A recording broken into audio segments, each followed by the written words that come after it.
people playing mini golf. Who does that, right? Steph is an unmitigated celebrity, and he plays basketball in Oakland, California. The Raiders are in Vegas now. He's the king of Oakland. What else they got in Oakland, right? So you own the Golden State Warriors. Let's be real. They ain't got anything else in Oakland. Right? You're not. Let's be clear. I hate to be Stephen A. Smith in this moment, but let's be clear. Steph can't get away. Steph can't go anywhere. Now, by all accounts, he likes playing there. He likes the team. He likes the ownership. But he is Oakland. So you're the owner of that team. You basically hand him a blank contract and tell his agent to fill it in. And oh, by the way, with Klay coming back and the draft, they're going to be good. They're going to be competitive for the foreseeable. So it makes total sense from every perspective, from Steph's perspective, from the Warriors' perspective as a business model. I just love the CBA that they negotiated and how these players just get their CBA is unbelievable, right? And so I think it's good for everybody. I like it when a guy stays. I always like that when a guy stays, particularly if it's a small market. Being a fan of the teams I'm a fan of, small market guys that stay and don't just run off to get the money, I respect that. I mean, he got paid though, so I think he's earned it, and he's got a unique skill that you can't. I mean, he's the best at something. He's the best in the world at one thing. If you can do that on the right team, you get $200 million contracts. That's how it works. Okay, here's a question I got since around the three of you. Does anybody else see Steph after this contract's up leaving and going to where Dad is? Because I see him going to Charlotte before he ends his career. That could happen, sure. As a dad thing, I think Bill talked about grandfathers a little while ago. There's that thing. I mean, my thing is Steph, unlike most players, and I don't mean to cut you off, my man. No problem. So I'm very sorry, but Steph, unlike most players, is very close with the family. And so that's why I see that happening. Let me go play where Dad played. Let me go play where Dad's talking and announcing. Yeah. Let's make this a family deal before I wrap it up. Could be. I think he and Aisha believe Oakland is home now. Well, he was born in Akron, Ohio, actually. But I think he grew up in Charlotte. So I can see the same time as LeBron, ironically. Exactly. So, especially if he puts on a couple more rings, he will have accomplished everything he could in Oakland, done everything he could for the Warriors. And if it comes up at the right time, I could see something like that. That A word that you just mentioned there, as soon as it slipped out, I thought, close to Cleveland for James is like, like I said, 68 miles from Cleveland, 63 miles from Akron. But, and then you have to talk about LeBron and Steph. Okay. Correct. You were born over there. Weren't you born close to there, though? I believe they were born in the same hospital. I was born in Youngstown. I was born in Youngstown. You up the road. Yeah, we got 7 boxing champions, but as far as basketball and baseball and all, no. We could fight, but we're fighters and lovers. Bill, it's been a while. By the way, Ryan, you'll probably be around for Cribbing After Dark, so if a few words, you'll notice when it changes. All of a sudden, the language goes. But go ahead, Bill. We just have fun, man. That's so. Are we asking if he's worth it? I mean, I'm trying to understand what's the exact nature of the question. Well, the exact nature of the question is that he's the first to do it, and won't be the last. Is it justifiable? Well, that's a good question. That we should probably add that onto the question. I'm sorry, James, but I think we should add that onto the question, only because I feel that a hard cap is coming to the NBA. Yeah, I think this is the last of the soft cap. And I think the reason that we see that is go back to the bubble, and they wanted to, if they didn't come back and play, they said, okay, we're ripping this up and we're starting with a hard cap. So that's why I say this is the end of the soft cap. You can comment on that too, Bill. Okay, one, you're going to have to fight like heck to get a hard cap because It's not like the Players Association be like, oh yeah, sure, and just sign off on it. What are they getting back, right? All these things are negotiated. So if you want to bring a hard cap into a league that doesn't have one, you better have one heck of a to counterbalance that. Like, what are you going to give me that's going to make me say yes to that if I'm negotiating for the players? So that's going to be a tough ask. But I was told a long time ago, a man is, or a woman, or whoever it is, a worker is worth what they get paid, right? That's how you know what you're worth, when someone pays you that. So he has become, ironically, right, the face of not just a franchise, but I mean, once you get beyond LeBron, who's more recognizable? Who's playing? There's guys who retired, but amongst the present players in the league, who's more recognizable once you get beyond LeBron than Steph? And Steph, Chris who? Chris Paul? Chris Paul. It's close. But I'd say it's close. I think Chris is way more I think it's close. because of the time he's been around. Chris Paul is probably the next most recognizable. But as you pointed out, his daughter, Riley, right, has a massive Instagram following. His wife writes books and, gets brought on to The View and whatever else she wants to do. Chris Paul doesn't have the same gravitational pull outside of the basketball world that Steph Curry does. That's the difference. He's probably the next after that. But the gravitational pull that has pulled his daughter and wife along with him into celebrityhood is clearly stronger for Steph Curry. But a lot of that goes credit to his wife.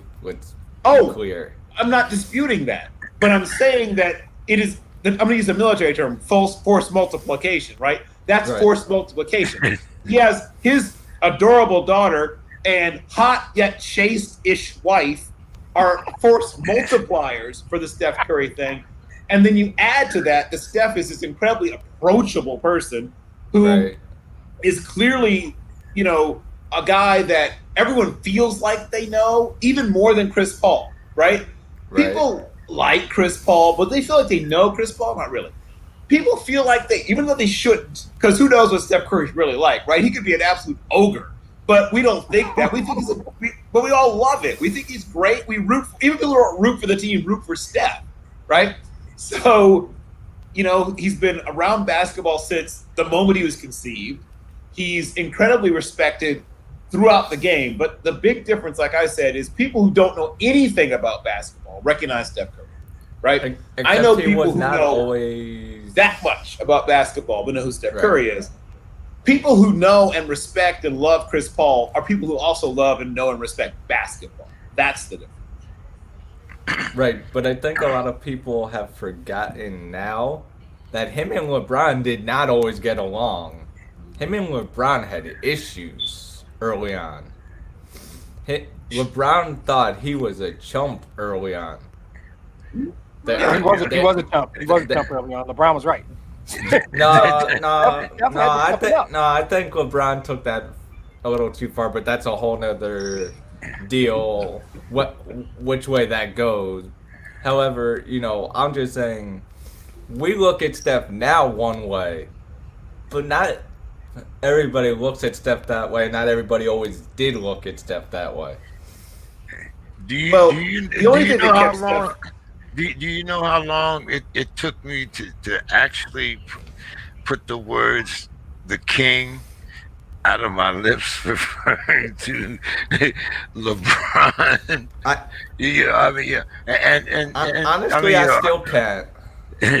Well, Demetrius, you got that look on your face. Come on, Bill has done the Kevin Durant. He's been on the line, not right there, but he hasn't crossed over yet. So go ahead. We're not quite. We got about 45 minutes, but go ahead. Yeah, no. I actually agree with Bill, which is often the case, and I have no problem with that. But I think if you know anything about Michelle Roberts, it's going to take a virtual act of God to get a hard cap in this league. It's it is too good. And I mean, when you've been doing it, what is the burning platform? Because if you think about it, who does a hard cap benefit? In truth, some of us will say, I can make a case that benefits me because I'm a fan of the Detroit Pistons. So it probably benefits me, right? There's a handful of other teams around the league that could say, hey, we could probably be more. But really, that's not even true because if you manage your team well, if you draft you can well, make the case you can small handle market it. teams. Right. But Milwaukee has proven that that's not the case. You draft well and you sign smart free agency, do your job well. And I love the guy who's doing the job for my team now named Troy Weaver. So I think we're going to be fine. I don't know that a hard cap benefits anybody who's not an owner. So you're going to sell me on the concept that we really have to do this thing. We really have to do this thing that's going to put more money in the pockets. Now, I think they get 48.5% of basketball revenue now. If you put a hard cap, they're going to want something plus 50, and the owners are never going to do that. It doesn't make any sense. And the game is growing exponentially since probably 2015 or 2016. Why would you mess with it? I think Adam Silver's a smart dude. I think most of the owners in that league are smart people. That would be insane. I think that would be insane. But that's the thing. Because they will sit out. They will miss games. Well, we're probably going to see missed games anyway just to get the CBA right. That's more than likely the case. Just to get it correct, we're probably going to see some missed games. Yeah, I'm not sure who thinks this current CBA is horribly flawed. I think this agreement has benefited everyone. If they're smart, there are some tweaks they can make. They can do something around trying to find a way to put more money in the pockets of the guys at the end of the bench. But I don't even agree with that because it's the stars that draw the fans. It's the stars that sell the merch. They should get the money. The problem is signing a $200 million contract. But it's the ownership. It's definitely the ownership who thinks this is fundamentally flawed, if that's what you're getting at. I don't think they do, though, because the Lakers are going to pay like $80 million in luxury tax. Yeah. Other owners for these other teams who suck are getting paid because the Lakers are going for it. I don't know. I haven't seen the burning platform that we must redo the CBA. I've heard zero conversation about a hard cap in that. I think the NFL should go to a soft cap. Yeah. They don't have to. They can't. And it's a different model, 53. It's a whole different model. I don't see a burning platform for the NBA. The league is growing. Players are getting paid. I don't know who that person is that's standing on the table. It certainly was growing. Now, let's not forget last year did hurt the NBA. Hurt everybody. Tremendous amount. You can't count last year as a data point, though. You can't go from 16 to 20 and you look at exponential growth. And there's no reason to believe that won't. We agree there, but I'm saying we also can look at last year and say that hurt for sure.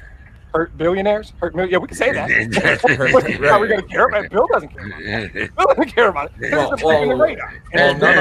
None of us making under $1 million are going to care about that. And we shouldn't, because why should we? No, and it's not even that. I care about anyone who last year was a global thing. Everybody got hurt, and we all care about each other. I don't think you fundamentally change the structure of your sports league based on a single data point of 20. That would be insane. I don't know who wants to do that. You're going in and out, Demetrius. Not sure what. I don't know who would want to use last year as a data point to change your business model. That's my basic point.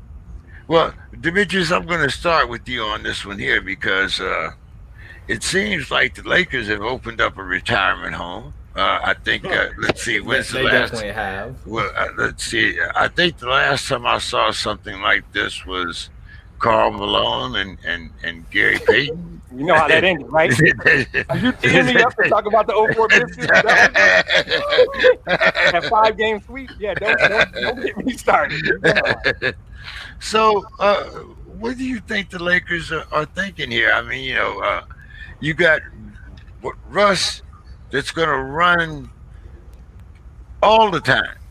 Yeah. And everybody else is in a wheelchair trying to catch up. I mean, who's on the fast break with him? On some nights, I mean, come on, talk to me. What's going on? So I think they sit in the meeting, and I always talk about every time we hear about a decision or something that happened, there was a meeting. It was like, you've been in business. Bill was sitting in the meeting probably yesterday. There's a meeting. And so I think in that meeting, they said, okay, here's the deal. The cap's 112 million-ish. And we, because of the soft cap, our Lakers, We know what the luxury tax line is. It's like 137, I'm going to say, 136. We got 3 players, and we're at 120. 3 players, and we need 15 on the roster, and we're already over the cap, approaching the luxury tax. So let's just say it. This is the deal. We're taking these 3 dudes. We got a window. We're sending out a blanket email to every free agent in the league, and it says this: yo, if you want a chance at a chip, we got 6 minimum deals. You can live on 1.7 next year. We got 6 deals. And then LeBron called and said, hold up. One of those goes to Melo. You got 5 deals. Okay. So, guys, we got 5 deals. They're sitting out on the table. You can just come down to Figueroa Street in L.A., 90015. Put it in your ways. Come on down here. And if you can live on 1.7, we will give you a chance to win the chip. That's it. Boilerplate email sent out. We like Horton Tucker and maybe some guys we picked up, some of the younger dudes. But they got the second high. Oh, next to Bill's favorite group of guys over in Brooklyn. They're second. But I think that so then Dwight Howard ran to a phone. Borrowed somebody's cell phone and said, I'll take one of those.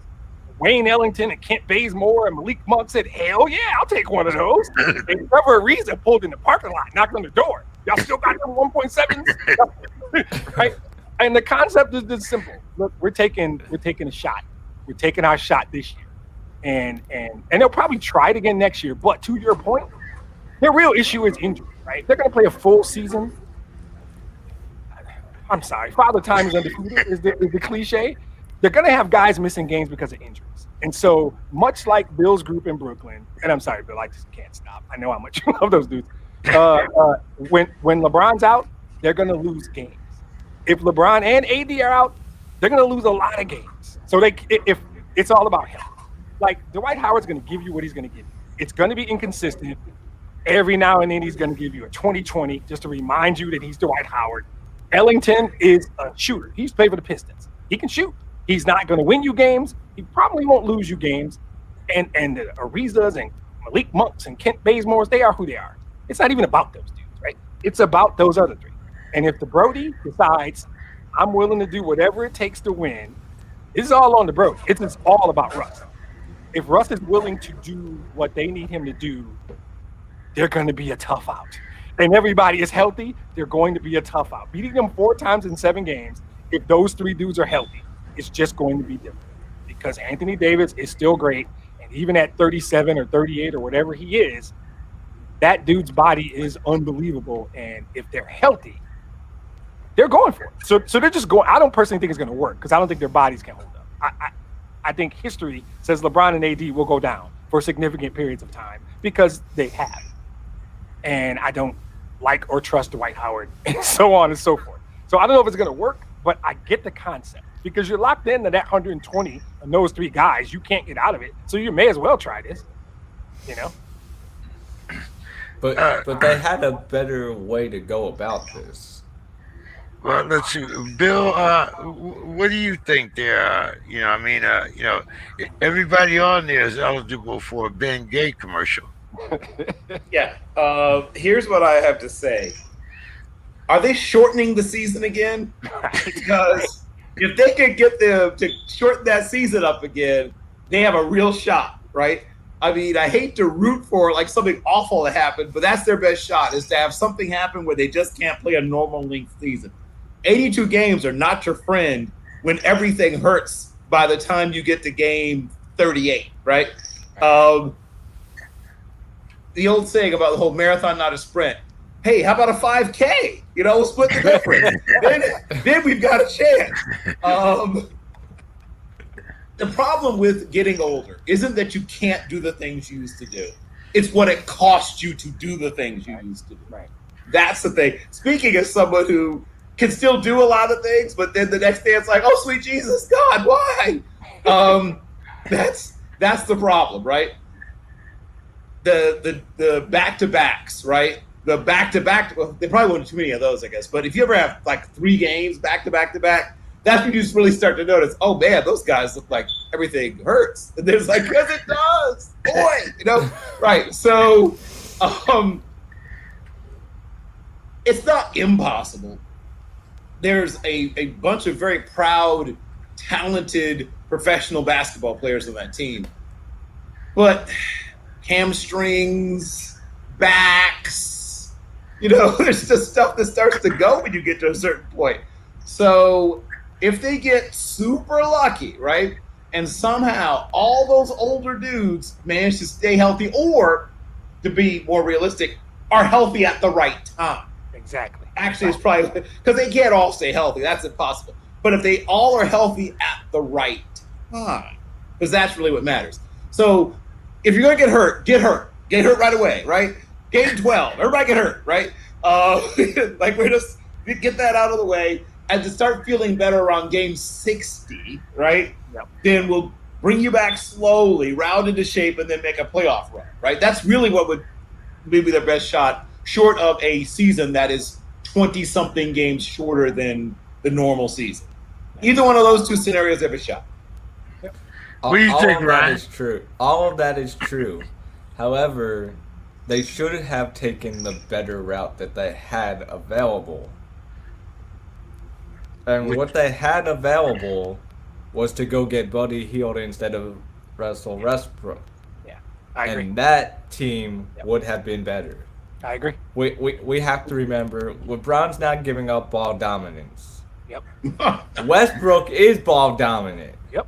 But so short of a fight in the locker room, those two dudes are going to be fighting on the court for who gets the ball. Yeah, don't rule out that So, locker room fight, by the way. so we are talking about a Jerry Springer hot mess. Right. I agree. Buddy Hield was a better way to go. That was a smarter move. You're right. And the only people who don't see this are Laker fans. Exactly. Who will sell me, and I know because I have this happen on almost a daily basis. Not only can we win one, we can win 3 back-to-back and like, no, you can't. You'll be lucky to get one in 3 years. You've got to retire. You are now Genie Bus running a retirement home, and that's about it. If you get one, be happy, sell the business, and rebuild something else. Sell the family business and go into something. like go do something else. Go get fresh players and call it a day. Yeah. Ryan, I'm going to stick with you first on this one. All right. Chauncey Billups happens to be one of my favorite players of all time. As a matter of fact, the only story that I think I wrote about a basketball player, sports related, was about Chauncey. But, we have heard trade rumors about Damian. What do you think about that fit? Chauncey being the head coach of the Blazers and his fit with Damian Lillard. I don't know. See, here's the thing. I don't think this is about a fit with Damian, but I think what happens is when you have a marquee guy like a Damian Lillard, and you have even a small part of your fan base who kills Damian Lillard for something he never would have known about because he was 7 years old, right? Because let's be honest, things happen. Chauncey did certain things. Let's call it the way it is, right? Yep. But let's not sugarcoat it. Let's not act like it didn't happen. All that. So, but you killing Dame for that. Now Dame's like, nah, this is a dumpster fire and I want no part of it. So he probably called the GM in private talks and been like, get me out of here now. I want no part of this. I don't care if this can work. I want out now. Because it doesn't even really matter to me if this can work. I can work somewhere else. Find me a better spot. I'll find a chip somewhere else. And that's really what it comes down to. Demetrius, what's your thoughts? So I am, like you, obviously as a Detroit Piston fan, a big Chauncey Billups guy. People can say what they want. People who didn't play with him, work with him, spend time knowing him, probably don't know him. And people who do that, that's fine. Chauncey Billups knows the game of basketball. Chauncey Billups is good at building relationships. I've seen work he's done in the community in Detroit. So the real issue here, though, your question was, does he have the pieces? And the answer is just no. The reality is no. And that's not about Chauncey. That's about the team. There's a job called the GM, and that guy has work to do. When you look at that team right now, you can say to yourself, okay, where are we? And when you're honest, you say the West is loaded, right? They're not even top 5 in the West. Both LA teams, Phoenix, Utah, Denver, Clay comes back, Golden State might be in. And then you look at the team. You say, okay, we got a killer. We got that dude. And Bill and I have a rule, you never get rid of that dude. That dude is too hard to get. But now I'm going to contradict myself and say, I think it's in the best interest of everybody if they move Dame. Because their next 2 best players are also guards, CJ and Norman Powell. Those are your next 2 best players. Those 3 players constitute more than 50% of your salary cap and probably the bulk of your talent. The move organizationally, if you take all emotion out of it, is to get a good deal and bring over talent and future assets for Dame. That's the move. Now, I don't know what they're going to do. I don't know if they can do it. I don't know that someone will come to them with an offer that you could sit down and say, strategically, this makes sense, and marketably, because we got to sell this to our fans. We just traded Dame. But you could go that route of Dame's wanted out. Dame's been leaking. I think the move, if you're the organization, is probably to move him. It's tough, though, to get back the right amount of talent. But your best 3 players are all guards. And this is a league. This is a West that has the reigning MVP, who is not a guard, has Anthony Davis, who, when he's healthy, is not a guard, who has Rudy Gobert, 2-time defensive player.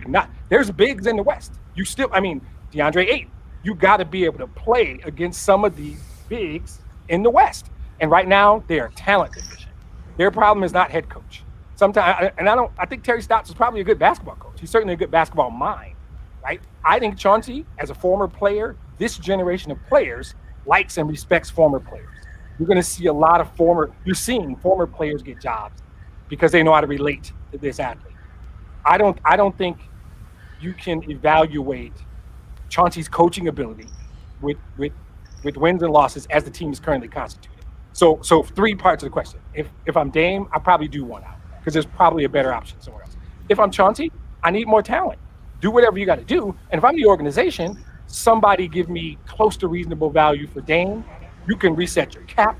You can acquire talent at the places you're weak, namely bigs, and you can be competitive. If not necessarily right now, certainly in the short term, because the guys in LA, both Clippers and Lakers, are going to get old, and you'll have a window to be competitive. But he does not. To answer your question directly, no, he does not have the pieces to compete in the West next year. They're a 6 seed, maybe, in my opinion. I don't know if they're top 5. It's playing, right? Yeah. They're playing type team, sure. Yeah. Go ahead, Bill. Okay, so once again, what is it we're trying to decide at this point? We're trying to decide if Chauncey was a good hire, but does he have the right pieces in order for him to make progress? Okay, so it's a 2-parter, I guess, really. Right. I think Chauncey is a good hire.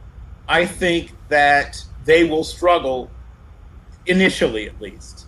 Not because of him necessarily, just because, as was just explained extremely well, this was what's like following me, that they have a team that's built in such a way that they will do well against some of the teams they face and get manhandled, frankly, by some of the other teams they face, or are likely to get manhandled, I guess, by some of the teams that they face. It is hard, as I'm sure has been explained, to win NBA titles, right? I think someone's already explained that at least once, maybe more than once. That is difficult. It is challenging. It is difficult because you've got to make it through several rounds of playoffs. And so even very, very good teams that have a lot going for them, very often at some point run into something, right? They run into a problem. They run into an issue. Something happens. Something goes wrong. And you have to have a plan B. Can you win the way you don't want to win, right? There's a lot of work, both analytics and actual good old-fashioned advanced scouting, that lets the other team have a pretty good sense of what it is you're trying to accomplish. right? I think that's a pretty widespread thing. Everybody probably has a good idea. There aren't too many shocking surprises when a team takes the court, like, oh man, we didn't know they were going to do that. So at some point, what's your plan B, right? The way you didn't want to win, but you still can win. And when your team has no interior presence, right? I kind of joke about it being a team full of, point guards and big guards, right? I mean, that's how the NBA is sort of dominated by guys who either are actual guards or want to be guards. I mean, there's Karl Anthony Towns and Joel Embiid, I guess, are kind of holding it down for old school centers. But for the most part, even the bigs are guys that don't really want to be big. So I joke about that a lot. But at some point, you have to have some ability to score on the interior and defend on the interior.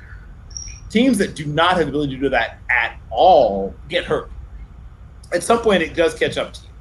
You can win a lot of games in the regular season, and you can even win some games in the playoffs, but you can't win all of the games you need to win a title if you have no interior presence, both offensively and defensively. Who's the guy that protects the rim? If that guy isn't there, you're going to get hurt. And at least someone who makes somebody work on the other end to keep you from scoring. Like, if you think of how much easier it is to defend you if there's no need to defend the post ever, right? We've seen teams get hurt that way. When there's no need to ever worry about post scoring, you can put all your work, all your energy into defending the 3-point line. So it's possible that they could have a great season, but I think they're going to have to work up to that. I think this team's still a couple years away from being a real threat. Yeah, I think you're right there. At least a couple of years.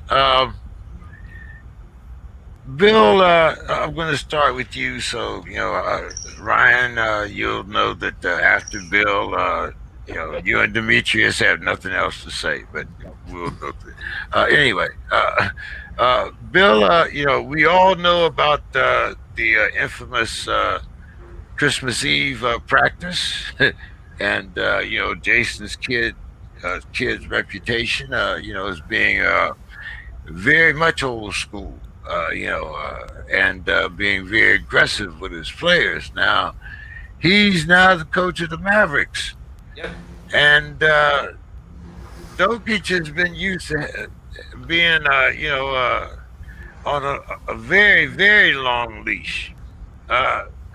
Are these two guys going to be oil and water, or do you think they can actually make this work in Dallas?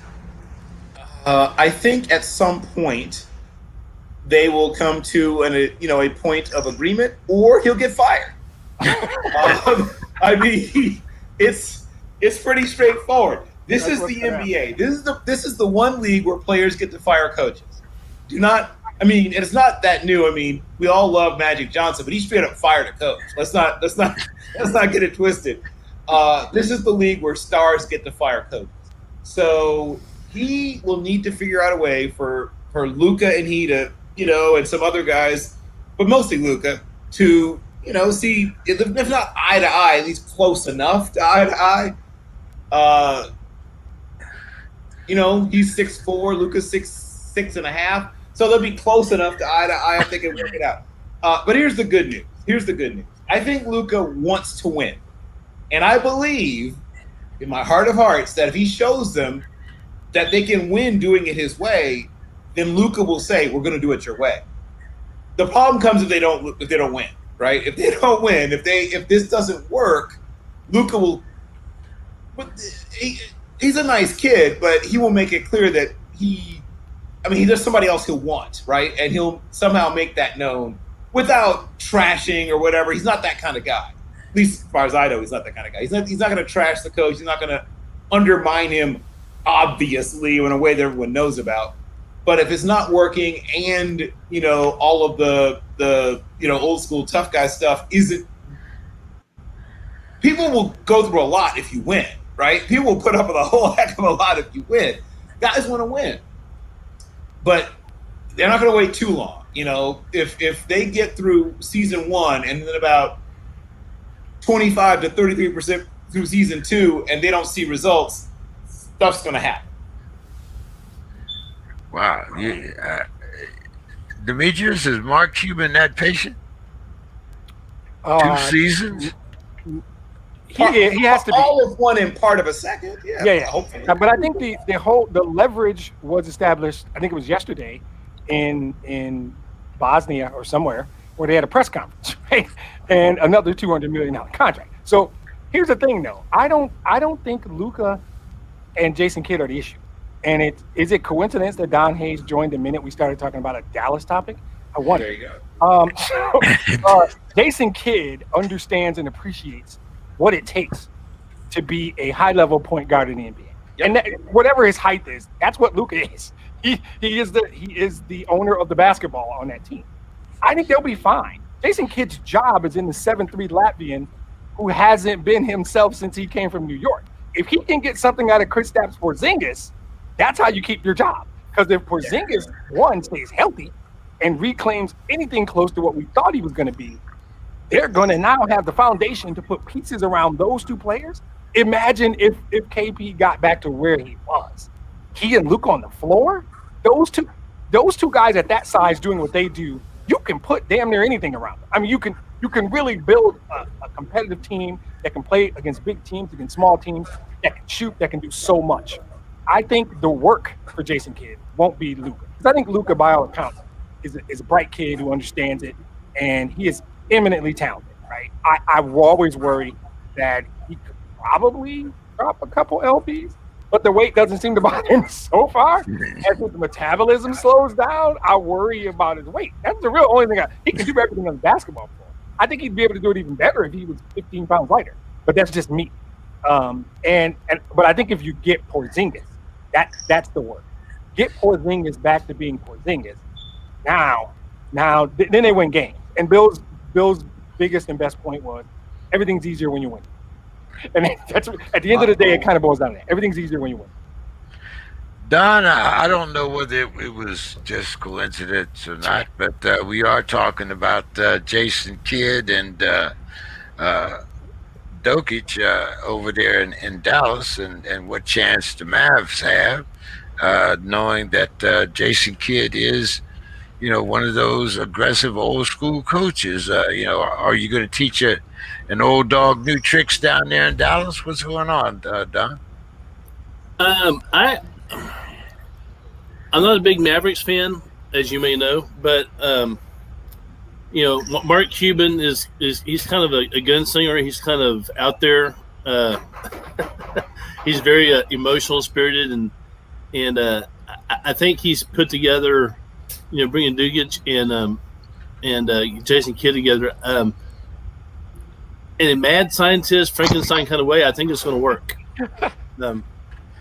I just have a feeling that they're in the same conference with Lakers and the Suns and Jazz, but I think you'll see some improvement in Dallas this year. Can't get worse. Ryan, what's your thoughts here? All of what has previously been said is true. However, Dallas will not win anything with keeping KP. I agree. They will not. So you're going to have to move KP at some point. So the best thing that J Kidd can do is walk straight into that front office and say, look, we need to move this kid because this is not going to work for the system. It's just not. Go find the best deal you can, Mark, because guess what? KP's got to go. His value's too low. You're not going to get anything for Porzingis right now. So you got to play him and rehab him to raise his value. That's fine. Take what you can get. That's fine. Take what you can get now, because in the end, I can make that player work with the system. I can make somebody else work. I can't make KP work. I don't care how low the value I get back is. I'd rather get a low value pick back than keep KP sitting here and trying to work him into better value.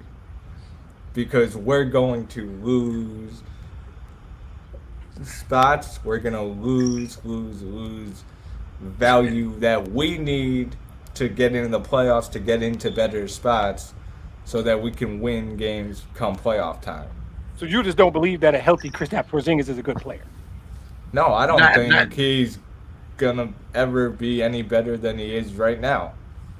Not in that system. I don't Not in think that so. system. Yeah. I think a good place for KP would be Indiana, but that's just me. That might be. I could see KP in Indiana. But speaking of fits, Chicago Bulls, how does DeRozan fit into that team? And I mean, how many pieces are you going to have to get rid of in order to make that work?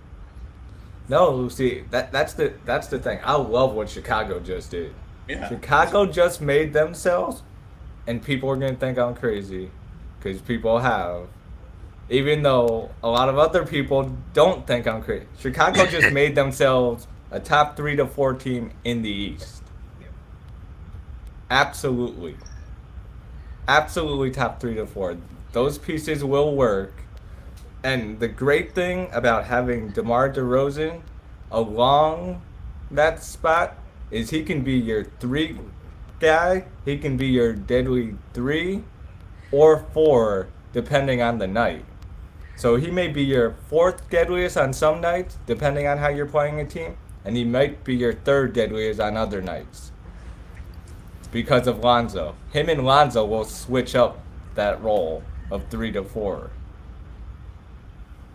And Vucevic will be that 2, and Zach's gonna be 1. And it's not even questionable. It's going to be a nightmare for other teams. Who guards Having- Giannis? Who guards Giannis? Gian- That's what it is in the East. Who guards Embiid? Who guards Giannis? Don't sleep on Miami. I'm And Brooklyn not- is still. I'm- Who guards okay, KD? I'm not worried about Embiid, because guess what? They're dropping down. they're- I mean, they're what we're talking about falling. at the end of the day, it's about winning. They're not better than Milwaukee. They're not better than Brooklyn. I don't think they're better than Miami.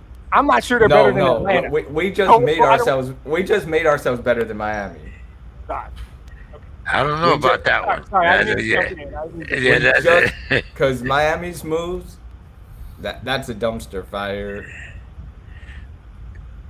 That's a dumpster fire, and I'm right here. So go tell anybody in the organization. I really don't care. If it's a dumpster fire, Jimmy Butler got the water because he don't play that.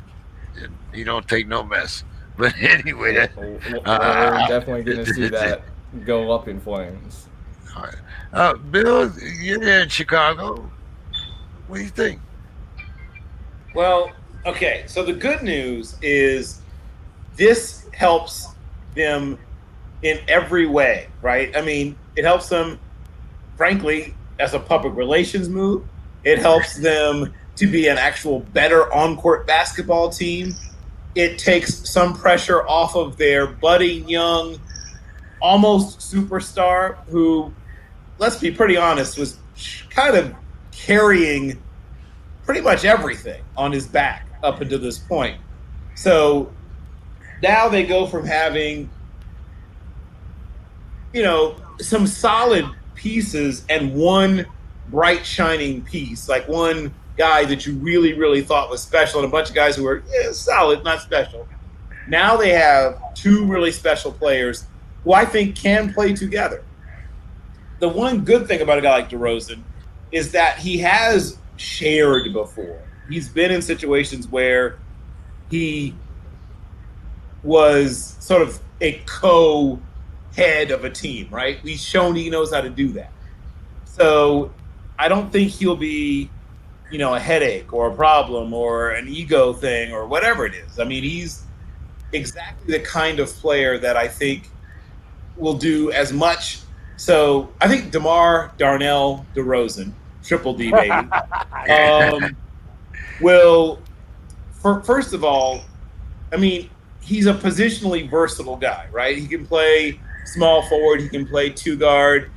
He wouldn't want him playing point for real, but he's a good enough ball handler, a good enough passer that he can play make. solid defender, like all the things that you look for in this kind of player. He's a 20-point per night guy who's going to get you 4 or 5 rebounds. Last year he had almost 7 assists per game. How crazy is that from a guy that is primarily a scorer, a shooter? He's played even power forward, though not for a lot of minutes, but he's played some power forward. I don't think that's what I want from him, but he can do it. So you're talking about a guy who can play power forward, who can play both, obviously both small forward and shooting guard, and it can defend some point guards, obviously shooting guards, 3 guards, and power forwards. He can defend 3.5 positions. I think I can't find much downside. I'll put it that way. I can't find much downside to it. If you were going to a team that was loaded or something, you could talk about how we're going to make this work. No offense, the Bulls were not loaded prior to this move. I do have to agree with that. And it's going to be interesting to see how far they do move up in the East. But guys, let's talk a little bit of college football. Of course, we had a legend pass this week, Bobby Bowden. Don, I'm going to let you start this one out. How do you remember the great Bobby Bowden? Well, before we go on that, since you didn't ask me, I think DeMar DeRozan is like a typo negative. I think any team he goes to, they become a better team. Now, a lot of times it's not enough. I mean, he came to the Spurs when the Spurs were sinking. That might be able to say about Chicago, but I think DeMar DeRozan is a great player, but he makes every team better. I just don't know if he's going to be enough for where he's at, but that's my 2 cents on there. Bobby Bowden, great legend. He's that guy had been at Florida State for many years. Everyone who met him loved him. He's like the elder statesman in college football for so many years. He produced so many great athletes. In Florida State had a rolling at that time, and so his legacy. I mean, he was just one of those guys that you mentioned, like we talk about, like Bear Bryant, Darrell Royal, that type of guy. He found that he was sick. Made that public announcement. Within 2 weeks, he was gone very quick. Sad, but he's the man of faith. He's sleeping in the arms of the Lord tonight. So God bless you, Bobby Bowden. Demetrius, I didn't give you a chance to remark on DeMar, so you can take them both or wherever you want to start. I don't want to reopen that can of worms, so I'm going to leave that one. It's hard because I got a lot, right? I do. Well, I'll be quick. I like what the Bulls did. I still think they're not top 4 in the East. That's all. I just don't think they're better than Brooklyn, Milwaukee, Miami, or Philly on paper. Now, I could be wrong because if I offer you Levine and Caruso and Lonzo and DeMar, or I offer you Kyle Lowry, Jimmy Butler, Bam Adebayo, and Duncan Robinson, I personally don't think there's a choice. But we can agree to disagree. So, Bobby Bowden, I'll be quick. You can do all the numbers and stuff. I'm not going to do that. There's 4 of us that get to talk, so I'm going to do all this approach. Bill will give us the numbers. Don't worry. Yeah, I'm going to give you two quick ones, and I think these are the things that I think are just like they speak for themselves. 3 seasons before he got hired, Florida State was 4-29. He had 1 losing season in 34 years, and that was his first season. 34 years, 1 losing season, that's the number I'll take. The other one is a unique one that I thought was funny. He turned down 4 jobs that they know of. These are the jobs he turned down. He turned down Alabama, Auburn, LSU, and the Atlanta Falcons, who, oh, by the way, play in the National Football League, right? Those are the jobs he turned down to stay. So there must be something in the water in Tallahassee, or the guy was just really good, and he loved college football, and I think he once said, I'll never take a job north of Tallahassee. So I think once he left West Virginia and he got to Tallahassee, he was like, he was done. He was done. So his numbers speak for themselves. I've heard a lot of his former players talk about him, and that's another gauge that I use. And those guys talk about him the way they do. He did something right. He did something right. And obviously he's a legend, second all time and all that stuff. So, yeah, I'm with Don. Rest in peace, Bobby Bowden. He did a lot for college football, certainly a lot of young men who attended school in the state of Florida. So. Ryan, your thoughts on the legend Bobby Bowden? I think as a coach, he was a great coach. But I also think we would be remiss if we don't bring up the fact that Bobby had some troubled issues. Bobby had the issue of using scholarships that were meant for kids who had learning disabilities to get more kids on the football team, and got caught with that. So we also need to remember that we need to paint a full picture, unfortunately. And yes, God rest his soul, but is that a full picture, or did you just pick one thing and overshadow a million other things that he did? No, I'm saying he was an amazing coach, but we also do have to remember that too. We can't just remember one side, because one side is not a full picture. That's all I'm saying. Bill? So it's difficult to encapsulate anyone. Robert Kleckler Bowden. Here's what I think is fascinating. That middle name? Everyone, yeah, Robert Kleckler Bowden. It should be mentioned that people tried to talk him out of taking the Florida State job because it was considered such a terrible job. Think about that, right? People thought going from West Virginia to Florida State was a move in the wrong direction. That to me says almost everything you need to know about the impact he had, right? When he goes to, because let's remember, this school in Tallahassee he's going to was founded, right, as an all-women school. It was a quote-unquote normal school, right, where people went for teacher training. Became co-educational, I think, sometime in maybe right after World War II, sometime not that long before. It hadn't been co-ed that long. So they did not exactly have a proud football program at the time that he took the job. Far from it. Very far from it. So, as was mentioned, obviously, it didn't take him too long to get things turned around there. You know, so from 76 to 2009, I'm going to say that one more time. 76 to 2009. That means there are people who would be born, grow up, go to college, get married, right? Establish themselves in their careers, all without knowing anyone else as the Florida State head coach. You could be 34 years of age, basically, without ever knowing another Florida State head coach. That says a lot of it. But I think the other sort of fascinating thing about his run there, right? You know, he goes from being an assistant at Samford, right?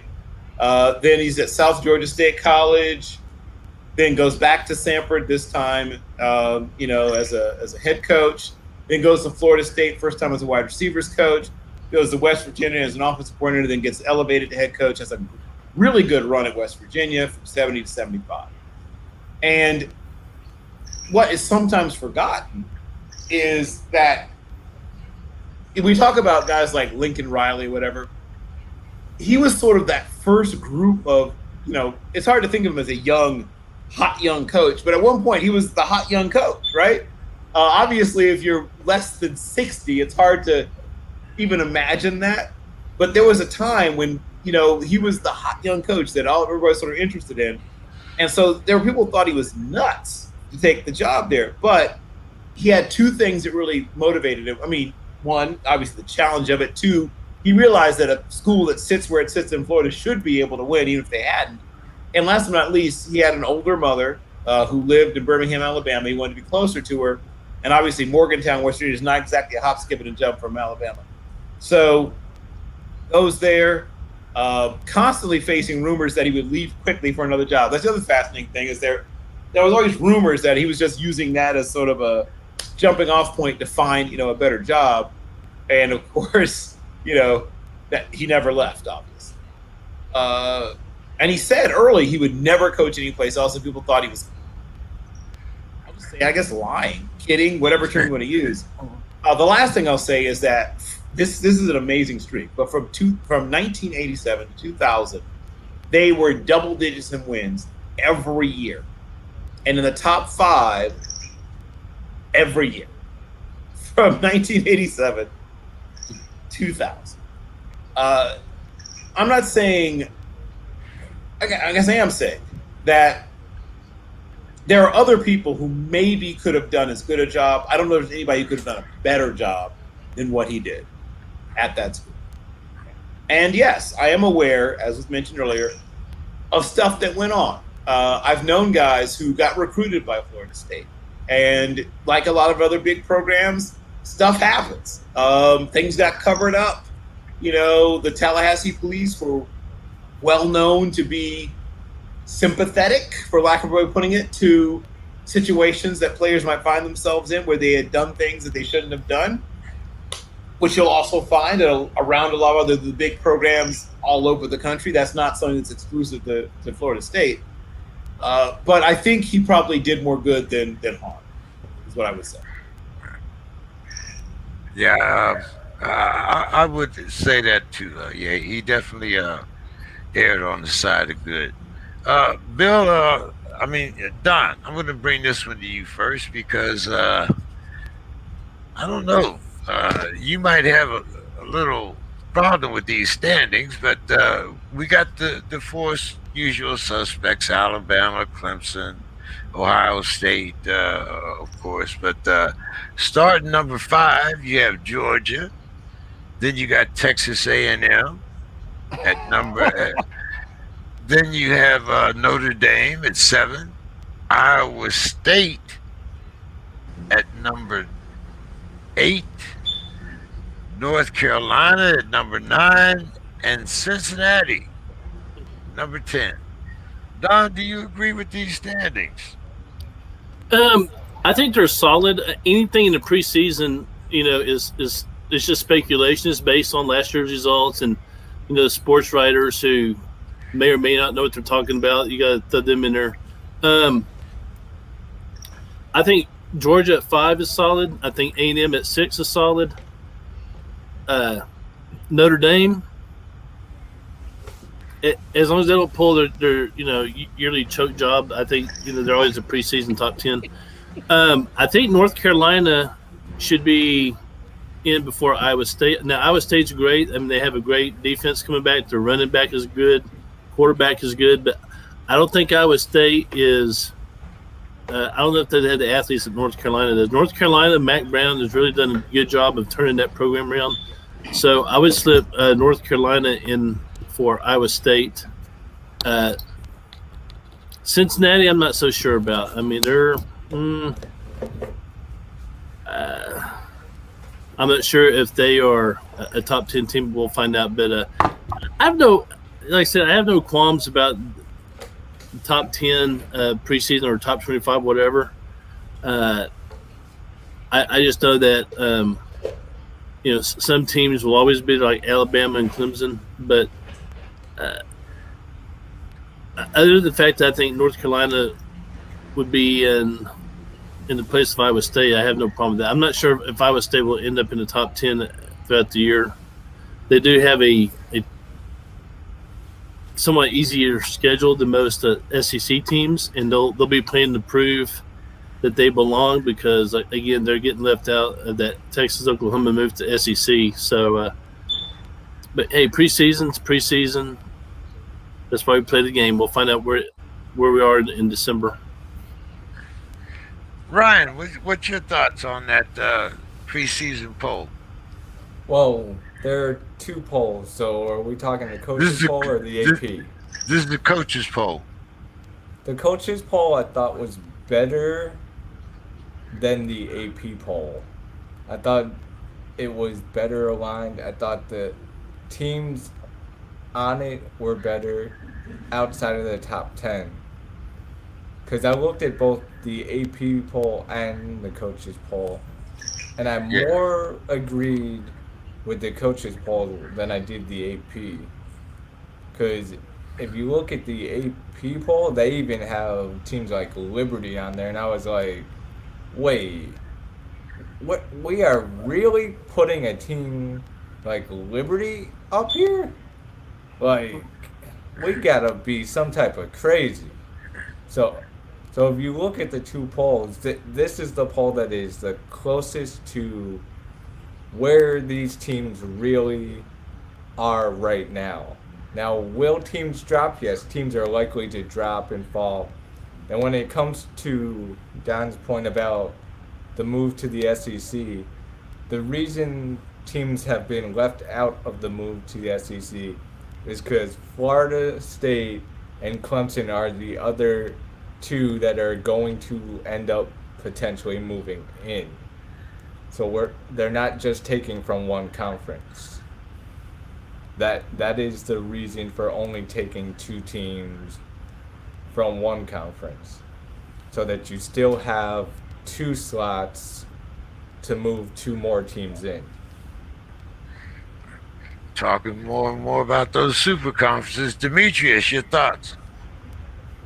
So I hate to do this to you guys, but I'm about to be old man standing in his underwear on his porch, black socks, flip flops. Kid, get your ass off my grass. I don't care about any of this. I don't. I love sports. You guys know I love sports. Here's the reality. I know a couple things. I don't know everything. I know two things: Alabama, Clemson, Ohio State, and then everybody else, right? And the second thing I know is Michigan State's not going to make the playoffs. Those are the only two things I give a damn about. Other than that, I don't care. Now, if I'm going to watch every Michigan State game, and if something great. What I know is that when this is all said and done, as long as it's only 4, 3 of those spots are taken. And then you can pick from 6 or 7 teams. Everybody gets their time. Maybe a year it's Georgia. Maybe a year it's Oklahoma. Could be Notre Dame. Texas might. And they're just a sacrificial lamb for one of those other teams, right? Who on here would bet something of meaning to them that the champion, I will do this. How do they do it? They say, Alabama, Clemson, Ohio State, or the field. Or the field. That's what it is. So truthfully, this is cute, but Don doesn't give a damn who finishes 8th. Don doesn't care who finishes 8th when the season is done. He does. He cares about where are the horns, hook them, and that's it. That's all he cares about. And he should. So this is cute. I guess somebody cares. I'm not happy if Michigan State finishes 12th. I'm not celebrating. Now, am I going to watch the Alamo Bowl or the Meineke Car Care Bowl? You're damn right I am. I'm going to watch every play of it. But I know, and that's where we are now. And until the Big Ten and the ACC and the Pac-12 and whatever's left of the Big 12 get together, take my idea, form the 40-team super conference with 4 divisions, right? You take the best 10 from the Pac-12 or the best 8, take whatever's left of the Big 12, take the best 8, 10 teams in the Big 10 and the best of the ACC, form Conference America, right? Have 4 divisions. I've already got it laid out. You play your division, and you have the first 3 weeks of these super games. You got Michigan and USC, Ohio State, Florida State. You can play these first 3 weeks of just super games because you can put together 10, 12, 15 of these games for the first 3 weeks. Then you play your division. You get a semi game and a championship game, and you've got a team automatically in the thing. You probably can get 2 of them, but the SEC is going to take over the world if they don't do this. There is no other answer. There's no other answer. Well, as I just laid out, though, Florida State and Clemson, you can cancel out for the ACC. They're coming to the SEC. Now you got to do it. Now everybody else has to do it. That's almost a guarantee. If they're in the SEC, it doesn't matter. Then the rest of those guys got to get together, form a super conference, 32, 36, 40 teams, play, because it's about making money. And those early games, USC travels to Penn State. Those games will make money, right? You'll get a phenomenal TV deal. You put all these things together. You can create your own network, right? You can do all the things they want to do for money. And at the end of it, you can have 2 or 3 teams that get to challenge the SEC in the 12-team play. That's all this matters. I don't care who finishes ninth. I don't care who finishes third. I don't care about any of that. I know who's going to win a national title. One of 3 teams. Maybe a 4th outlier in a given year you rotate. But it's basically those 3 programs, and that's it. And I'm fine with that. I accept. I know who I root for. I bleed green and white. I know what we are, and I can still enjoy my team and my season and not care about it. The national championship means nothing because it's rigged. The SEC is taking over the world, and it just doesn't matter. That's right. We are SEC. Now, I'm not a college football fan. I'm a Michigan State fan. I don't give a damn about Cincinnati or Iowa State. I could not care less. Well, Bill cares because he knows every player on the team and their middle name. He's a genius. He knows it. It's not about caring. He's just got the biggest brain in the world. That's all. So, Bill, what's your thoughts on the also rans? The also rans. My God. So I remember having a debate on another show many years ago, and one of my friends who normally says things that are very, very intelligent and thoughtful shocked me by saying things that were nuts. And this is back when we were talking about, the coming of the college football playoffs, and he was talking about how it was going to be ruination and whatever, and what was wrong with the BCS and all that good stuff. And I said, well, some of the things you said make very little sense. Some of the things you said make some sense, but what it comes down to, in this particular case at least, is money. And as has been pointed out, whenever there is a question or a doubt about something that involves college football and you want to figure out what's going to happen, I would suggest you look at money. And once you understand what thing is going to be the most lucrative thing of the options that are available, that's the thing that is most likely to happen. So if indeed they're able to put together, whatever it is, 18, 36, 44, whatever the number is of whatever schools and whatever, obviously we're going to lose some traditional rivalries. We're going to lose, some of the pomp and circumstance and tradition and all that cool stuff, but money, right? So if indeed something can be put together where there's going to be an enormous, ridiculous stack of cash, just more money than anyone knows what to do with, money that you can just, hey, joining Jeff Bezos in space are, the athletic directors from Oklahoma, and whatever, is if indeed this is something that can be made to happen, and there's money that will come along with it, lots of it, then it will happen. That's what I've discovered. Anything that leads to more money. That's why I told my friend back on that other show many years ago, it's like, well, I understand what you're saying, but they'll make more money. And so I promise you there'll be playoffs. It took a little longer than I thought. Playoffs. But here we are, and the playoffs are going to get bigger. And so part of, if they do have this enormous gollywampus super conference thing, they'll probably break it into, 4 regions, and you'll have, a play-in game, and then a semifinal and a final over here, and a play-in game, and a semifinal and final over here in this region. And then after those things are over, and, week 18 of the college football season, then you'll have your championship game. And remember we used to be worried about when would guys do homework and stuff? Remember we used to worry about academics? Good times. But yes, if indeed there'll be money associated with whatever's going to happen, that thing will take place.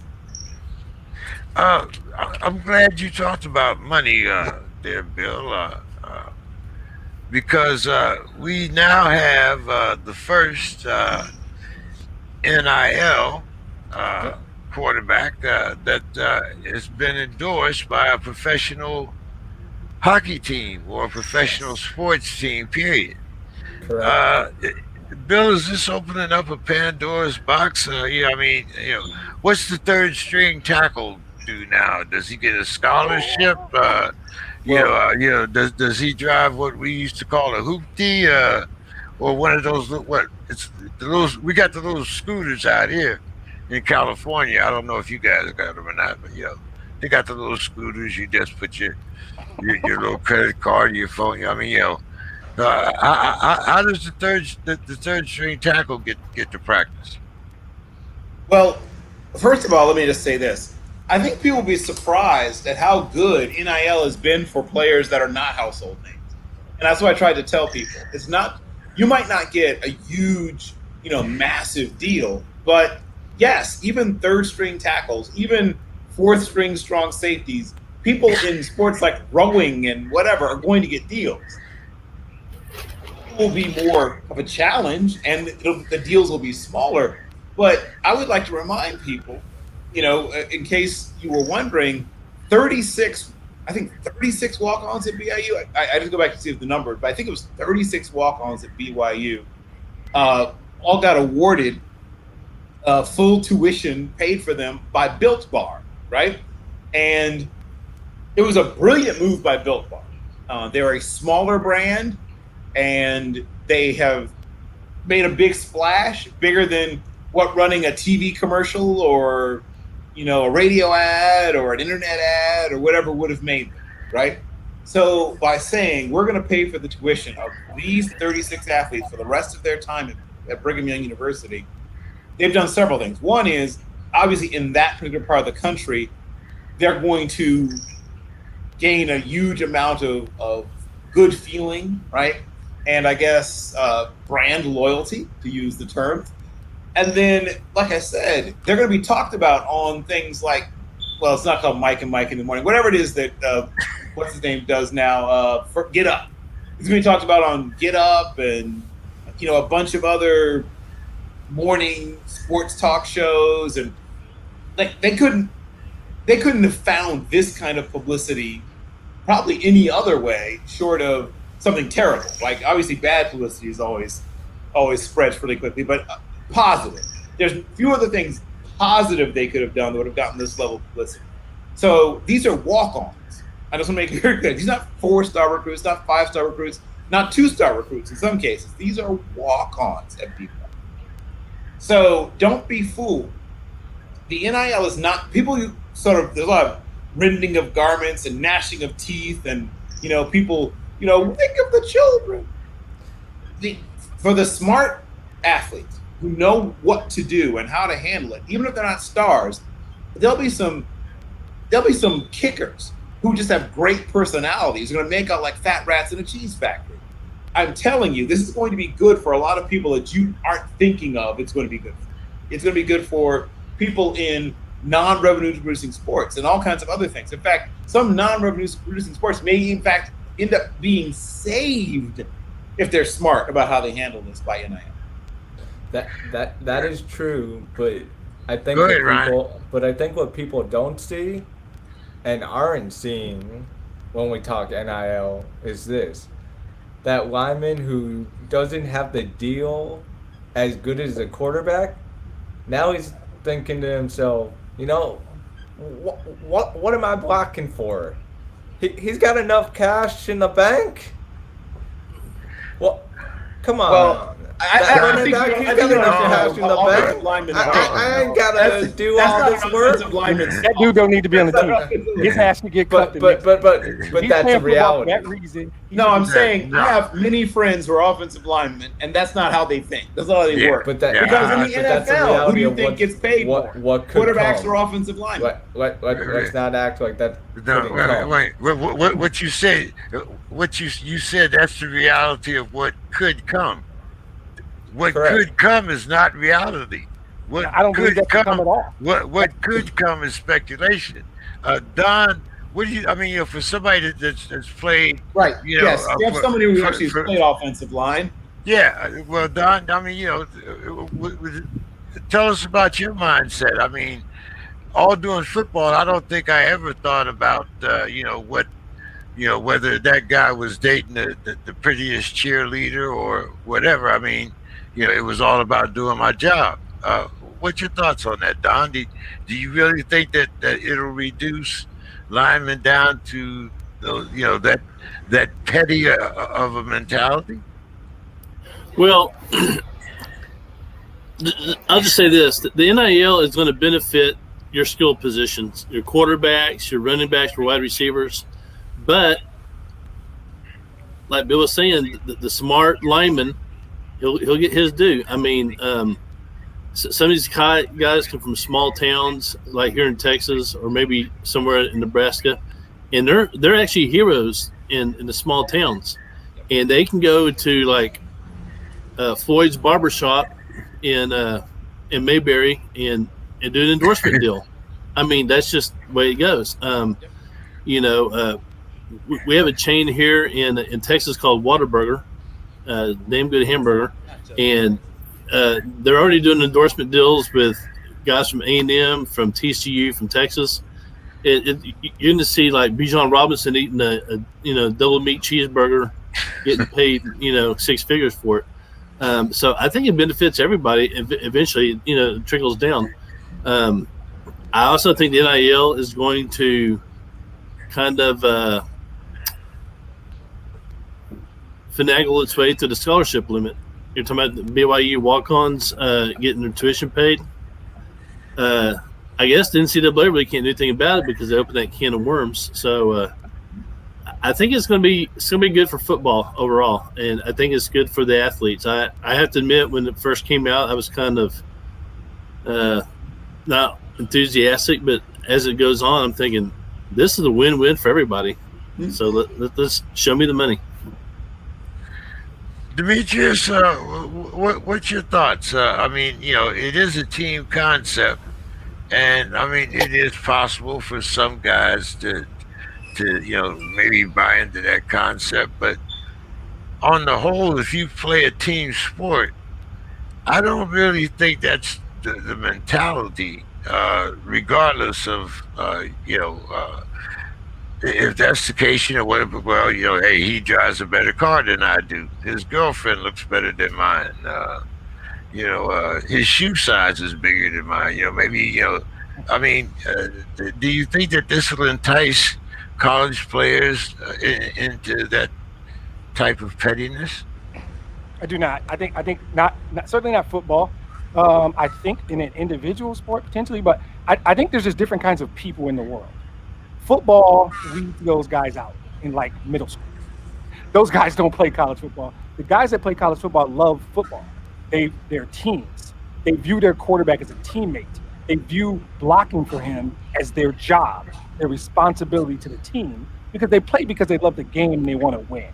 That's not. If you're a third string lineman, get your ass in the weight room or go run so you could be a second string lineman, and then you could be a first string lineman. But even deeper than that, on a very human level, any player that has any level of ability will be able to find some type of name, image, and likeness deal.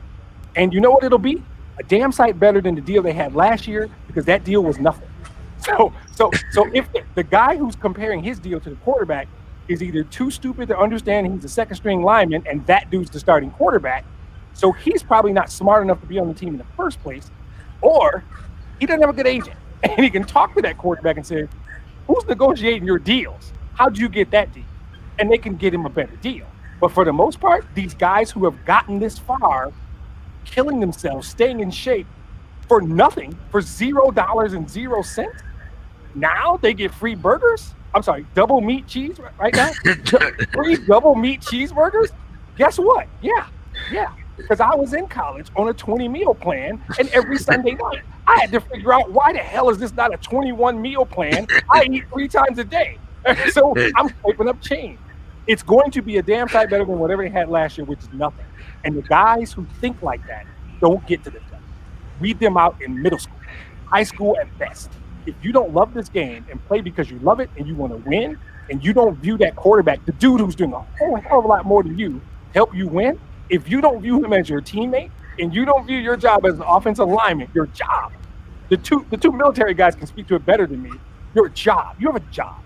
When you get to this level, you've already figured out, I know what my job is. I'm going to do my job and shut up. You don't go bitch that the quarterback got a better endorsement deal. Guess what? You're not a third string lineman anymore. You're just a student.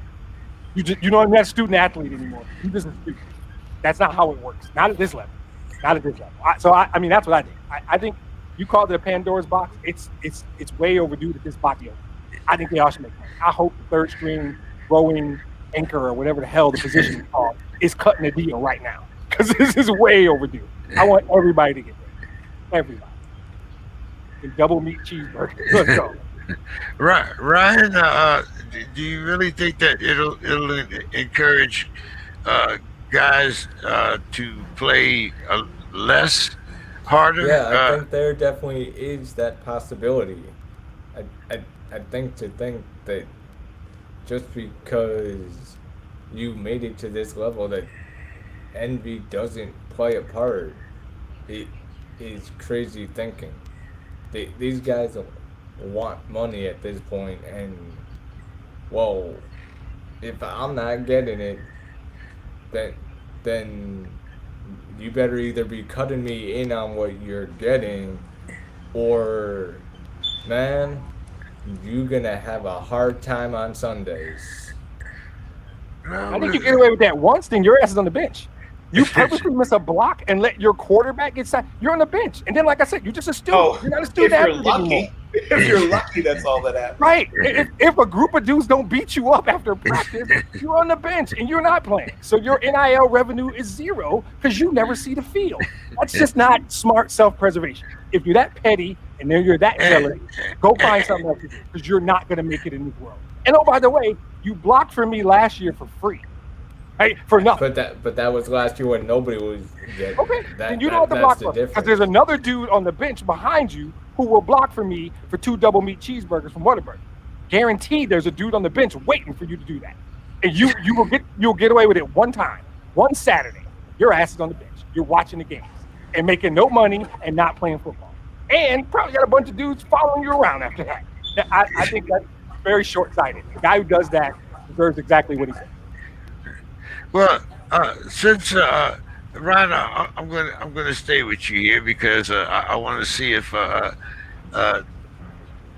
this kind of spills over into what's happening at Baylor. Of course, it's been about 5 years now, but Browse says that the NCAA found no wrongdoing or violations for a reason. Well, But, yeah. I think we all know what the reason is. Let's be clear. Baylor is Nike University. There's a lot of reasons not to find anything at Nike University. That is dollars and cents. That's what it is in the end. It's dollars and cents.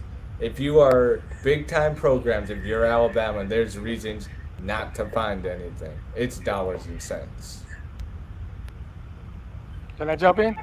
Sorry, I don't want to dominate the conversation, but I think, so if I understood your question right, you said, did we miss something? We didn't miss anything. Art Browse missed a lot. Art Browse missed the entire memo. So here's the thing, Nike University or not, that report was clear as day because I found it and read it. It said, and I'm going to read it, because I wanted to make sure I quoted it correctly. The conduct at issue was pervasive and widespread throughout the Baylor campus, and it was condoned or ignored by the highest levels of Baylor leadership. So the statement of, we didn't find you guilty of NCAA violations doesn't mean you're a jackass and you let your players run wild, because that's what the report was clearly saying. So you can sit and go, it wasn't me, that was all of y'all. It was everybody. The report says it was everybody. Where is that at, Don? Is Lubbock? No, that's ain't it. Where's Waco. Eugene, Oregon. Waco, Texas. Everybody within the general Waco area condoned his behavior. And so what the report said was, basically was like, we didn't see you stealing the money, but you were in the bank with a hood on and a gun with everybody else. So yeah, we kind of think you were part of the robbery. This whole idea was he wasn't exonerated. Saying we can't find you guilty of a violation while also saying you mishandled and failed to properly respond to numerous sexual assault allegations by students against your players, that's not exonerated. That's the opposite of exonerated. So we didn't miss anything, James. Art Briles might be, I can't use the word delusional yet, right? That's coming up later. He might be delusional, though. I'm going to early preemptively use delusional, even though we got that later. That's nonsense. I read that report and think, how can this agent say he was completely? I think I know what exonerated means, and I don't think it had anything to do with Nike. I think they could not pin them on a violation, but they did everything except guilt, and it's clear, and it's a whole university, not just him. And I think his defense was, it wasn't just me. I wasn't the only one. Don, talk to us about Waco. Okay. Waco is famous for several things. Right. Yeah. It's famous for a good thing, Dr. Pepper. Okay. Dr. Pepper came from Waco, so if you had Dr. Pepper, it's famous for these Chip and Joanna Gaines, their home flippers, whatever. That's a good thing. Let's go back several years. What happened at Baylor is not new. They've been doing it for years. They just got caught. Their basketball program, they had guys shooting each other. They had gang rapes going on back in the early late 90s. I mean, it's Waco is a weird little town. Okay, it's also famous for David Koresh, Branch Davidians. They're still there, believe it or not. So when Texas Tech and A&M in Texas left the Southwest Conference to join the Big 12, they left Baylor out. And ever since then, Baylor has had a little brother complex, even worse than A&M. The only thing that saved Baylor going to the Big 12 is that our governor at the time, her name was Ann frickin' Richards. Can't stand her. But she was governor, and she was a Baylor grad, and she pulled some political strings and got Baylor into the Big 12. Baylor was never meant to be part of the Big 12. But because Ann Richards, they did. And so that's a sore spot. So she drags Baylor in the Big 12, and Baylor immediately starts this thing where they're going to start, Baylor did a lot of things that a Baptist school shouldn't be doing. they were doing stuff that the Methodists were doing, like at SMU, right? But at SMU got caught. I'm not trying to bring religion here, but the Methodist Baptist thing is real big in Texas. SMU got caught, got the death penalty. Baylor never got caught, but they just knew where to hide the bodies, literally. And so Art Briles, very, very low character guy, but he's not the worst Briles. He has a son named Kendall Briles, who did a lot of that shit, and he was like the money bag guy. So I think the NCAA they decided not to pursue it because Baylor had already fired Briles. They had already had some self-imposed sanctions, and their ass got left out of the SEC. So I think that was their punishment. They had that huge, nice stadium, all the facilities, and they're going to be playing second-rate football within 3 years. So, yeah, that's punishment enough. They're not going to. They don't have Texas to play and get money from. They don't have A&M to play, get money from. Oklahoma, they don't have them anymore. They'll be stuck with SMU, TCU, and the likes of that. Probably Tech. Bill, Bill, you want to put the icing on the cake? Well, I had a friend who would end each, once again, another show I used to do, no matter what, like we would talk about our deep bred in the bone hatred of the Patriots. He would end each show somehow mentioning how, basically Art Briles would go to hell, no matter what we were talking about on the show. So, and as was mentioned, Kendall Briles was actively involved in various and sundry things that went on around the program. Here's the thing that I think is fascinating, and I've been watching, Baylor football going back to the Samurai, Mike Singletary days, and Grant Taft and all that. He mentioned, it was mentioned by Don, the little brother. It's not even the little brother, because Texas A&M is the little brother. They're the what's below little brother. What what the brown stain on the mattress, right? I mean, they always had this need to try to tag along and me too, and what about me and all that kind of stuff. And in a state like Texas, and I'm not making excuses, but in a state like Texas where so much goes into the meter, right? So we have Texas, which is at the top of the food chain, right? University of Texas. And then everybody else who is not University of Texas is trying to stack up as close as they can to the University of Texas. And usually that's Texas A&M. Every once in a while, like for a brief and shining moment, SMU, right, was the other program. Every once in a while, Texas Tech, right, when they had Leach. But always, whoever it is, the other two programs always at some point slide back down the pole. And even when Texas isn't good, and Texas has not been great recently, but even when Texas isn't good, somehow they still lord it over. Their mediocrity somehow is better than other teams being good. Funny how that works in Texas. But even when Texas is like nothing to write home about, somehow they still manage to have this air of superiority that the other schools, whatever reason, can never quite penetrate. They always are somehow still trying desperately to prove themselves to the big brother, even the big brother's not good.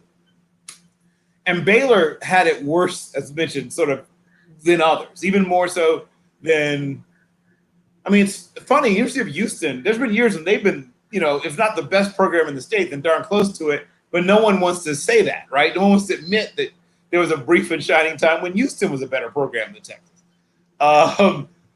So you have this – it doesn't matter in a sort of weird sort of way what the other programs do. Texas will somehow still – Daryl K. Royal's been dead for a while, but somehow the mystique and the history and all this other stuff somehow still protects Texas from being revealed to be sometimes kind of a second-tier program certain years. Trying to piss Don off? What are you doing? No, I'm just saying there's years where they go 7-6 or 8-5, but they still somehow this air of superiority, which is fascinating to me. Don has your email, right? I know. I Tell your home address, by the way. Time out. For what it's worth, Bill's right. Our fan base is arrogant as hell. So, Bill, keep preaching. Thank you, Don. And once again, I have nothing personal here. I'm not Brian. I'm just noting because I'm looking from the outside that even if you go 10-1. Right, or 11 well, not 11-0, but you go 10-1, you go 9-3, whatever, like Baylor did a few times, right? Or you go, I think Texas A&M had a 10-2 year, it mixed in there when they Texas was, 8-5, 8-4, 9-3, 7-6. It still doesn't matter. Like, still somehow, Texas kids mostly, if they have the opportunity, still want to go to Texas, right? There's still that feeling that that's the school that if you're going to go to a Texas school, where you start your list. Until that changes, all these other schools will do whatever. They'll sacrifice babies. They'll pray to Baphomet. They'll do whatever. They will sign things in blood to somehow get up there where they can feel like they can knock off Big Brother. Because nobody has really quite managed to do it, even though they've had years where they were the better program, they somehow don't get the same sort of respect. But as long as Texas is sort of burnt orange, sort of at the top, you're going to see these other programs do foul deeds, anything, whatever it takes to try to get up there. All right.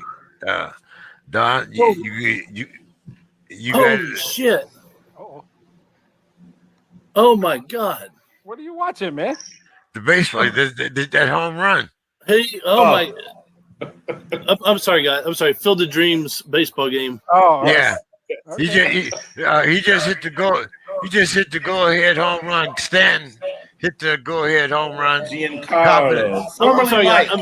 I'm sorry. I should mute myself watching this. I'm sorry. We are after dark. So it's okay. At this point, right? Well, Did I get one last thing in? The football tie-in is that Giancarlo was a pretty good high school football player. What do you Mike Stanton? One quick point. Bill covered a lot of stuff. I live that in the state of Michigan. There's a reason I don't mention that school. There's a reason I won't talk about Charles Woodson's Hall of Fame school. I don't believe in that other thing. I know who I am. I know who we are. But what you described was landing with me in the state of Michigan, because there are those people and they just think their crap doesn't stink. You just can't tell them. And they've been mediocre for years. For years. They're not even top 25 this year. But if you ask them, they got a shot. They got a shot because Harbaugh's a genius. Well, then I'm going to let you start off the next segment. And we know whose speech you're not going to talk about. So who gave your most inspiring or, most, inspirational, amusing Hall of Fame speech? As anybody singing in their mom is cool, but I just can't talk about it. Right? I just can't talk about him. So I'll leave that one for the guys. There's just clearly two. There's one I have to talk about because of the banner over my shoulder, and then there's the best one. And I have an unnatural love for Peyton Manning. I don't even know why. The guy is great at everything. I love his commercials. I love his Saturday Night Live work. Peyton Manning is that dude. If I had a Mount Rushmore, 4 people I could have a dinner with anytime, past, present, sports related. Peyton's at the dinner. Ali is clearly at the dinner. Peyton's at the dinner. I don't know who the others are just yet. Joe Morgan, I really love, and probably Josh Gibson. But Peyton's at the dinner. Yeah, with me, Joe Morgan, Josh Gibson, and Muhammad Ali. Peyton Manning's ass is there, and he's probably the most interesting of the 4, or at least he might not be the most interesting, but that would be a great dinner. I just love everything Peyton Manning does. He is smart. He's witty. Obviously, he was a great quarterback. His speech was phenomenal. Covered everything. And as he closed it, he in a classy way paid homage to the game. He still, at the end, he closed it out with, "This is not about me," which is just odd. You're being inducted into the Hall of Fame, and you close your speech still. It's about the game. That dude's a different kind of special. I'm a big Peyton Manning. I would like to meet the person who doesn't love Peyton Manning. I mean, unless you just hate the coach of the Broncos that much. Okay, I guess I'll buy that. But that dude is great. I would, if I was a network, I'd give him a blank check. I will, anything you want to be on my TV network, I'll give him his own show. If you want a sidekick, you can bring Eli. I don't even care. Peyton Manning's a straight gold. And so Calvin went out of his way to not mention the organization, which I knew was going to happen. It's a big deal in my parts, the whole rift. And by the way, it's about $1.6 million, right? He made over $80 million in his career. So this is, James, I decide to help you paint your house. You say, it's going to take us a couple of days. I'm paying $80. A day and a half through, I'm like, bro, I can't paint anymore. I'm out. You're like, hey, I gave you the $80 already. I'm gonna need you to give me $1.60. And me going, what? How did you ask me for $1.60 back of the $80 you already paid me and I didn't finish the job? So I don't fall on either side. I root for the banner over my shoulder. If you're wearing the jersey and you're on Sunday hoping that team win, I'm a fan of yours. The minute you leave, I appreciate what you did, but I'm sorry. I'm also an economics minor, right? And the reality is that if I pay you in advance for services I expect you to give me, and you don't give me the services, we can talk about relationships and blah, blah, blah. I'm sorry, bro. You owe me 1.6 mil. I can use that in my cap. I don't know. And I think I struggle with the fact that all this is about 1.6 million when you made $80 million in your career. This is about 1. And I had to use the painting analogy to get people to realize 1.6 million for someone who's made $80 million is viewed basically like that. You asked me for $1.60 back of the $80 you paid me to help you. And I'm pissed that you want $1.60. This is petty. This is Bill Carroll Hall of Fame petty. And but all that being said, I have to give him credit because he mentioned the fans, he mentioned the city, he said some really good things about his teammates, which was the right way to do it. But then it just made the pettiness of going out of your way to not mention the organization even more shocking. So I had to mention those two. I'll leave the rest to the guys. But you know, that thing is kind of, it needs to be over. They need to settle. Don? All right, so confession time. I did not watch any of the Hall of Fame speeches, but I have to concur, Demetrius. I'm sure Peyton Manning gave a great one. So my homework this weekend and go through YouTube and go watch the Hall of Fame speeches. I can give you my right now. I can't form opinions. I didn't watch it. Yeah, I watched the game, Yeah. but I didn't watch the speeches. So I'm sorry, boss. If I'd known that, I would have watched. But Well, this it was kind of Steeler heavy, but anyway, I got a brand new shirt just to sweet. make sure. Bill, your take on the Hall of Fame features, one or two that you Sure. really Well, as was mentioned, I mean, I don't know if there was a betting line or whatever who's going to give the best speech, but if there's a prop bet out there, I'm sure, it was like 9-1 or whatever. I mean, whatever, something, that Peyton would be the odds on. I mean, I think we all knew, right? I think we all knew that he was going to kill it, knock it out of the park. And, he did all the things. It was all the Peyton Manning classic notes, funny, self-deprecating, witty, and then turning it back into how much the game has given his entire family, how much he feels like the game has given him, and that he feels like the game is bigger than not just him but anybody, right? Any individual. So, I mean, he should give a seminar on how to publicly present as an athlete. Who's been better? I mean, I'm trying to think of who's been better in the history of sports.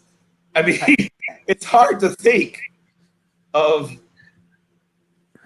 I mean, Frank Gifford was really good when he was a player, and understandably became a very good broadcaster. But he wasn't better than Peyton. I mean, John McEnroe wasn't. I mean, it was contentious and funny, but it wasn't all the stuff, all the grace notes that Peyton could pull off. Like, I can't think of anybody who. Most of the truly great athletes usually are kind of petty, actually.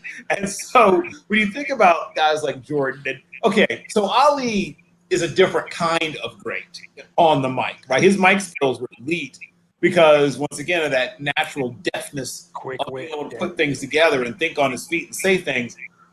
But he didn't include you. You know what I mean? Like, he didn't make you feel like you. Like, I mean, you know what I mean? Like, it was a performance. He wasn't bringing you in. You can watch me do this, but I'm the greatest, and you're watching me be great. Right. So when Ali was saying things, it was entertaining and it was fun. But at no point did you feel like he was bringing you into the experience. You were watching it and you were enjoying it, but you weren't a part of it. So I guess that'd be the big difference. Like Ali, it's like this amazing. You realize you were seeing something great, something amazing, once in a lifetime. But you didn't feel like you and he were going to have a beer at some point. You didn't delude yourself so greatly. Did you think at some point this guy and I are going to sit down and have a beer, right? Now, you're never going to have a beer with Peyton Manning, but you think you might have a beer with Peyton Manning, right? There's this difference between those two amazing, great, once-in-a-lifetime experiences that Peyton feels approachable in a way that he probably is not, but he feels approachable in a way that, I mean, Jordan, heck no. Ali, no. I mean, I'm thinking of all the greats of the greats of the greats. How many of them truly felt approachable? Arthur Ashe, kind of, sort of, but he's in a sport that we don't really care about as much. Yep. Jimmy Connors, no. McEnroe, no. I mean, he seems like a guy you might get in an argument with at a deli. Like that's a slightly different kind of thing. I feel like a deli was the perfect spot for that argument too. That's where you would get in an argument with John McEnroe, right? You would like, I can't believe this guy stepped right in front of me, like he didn't see me in the line. Salami. Right. So like when I think about the greatest of the great athletes, and even the ones that are really good at publicly presenting themselves, like Jason Sehorn was really good at talking, but he was a good talker. But but he's Jason Sehorn. No offense. Like you don't think of him in the same way as the guy we're talking about. So no, I can't think of anybody who combined that greatness that Peyton Manning had as a player and that level of greatness that he has as a person who can go on and, I mean, he could. Oh my God! Don doesn't. Well, It's we over. lost the show, I see, but he could It's over. legitimately host. Just me and you, Bill. They're watching the game. I'm listening, bro. I'm listening. I'm But I'm sorry, saying, sorry. like, it would not be crazy if someone said he was hosting the Oscars. They'd be like, "Oh, I'll watch that." Yeah, absolutely.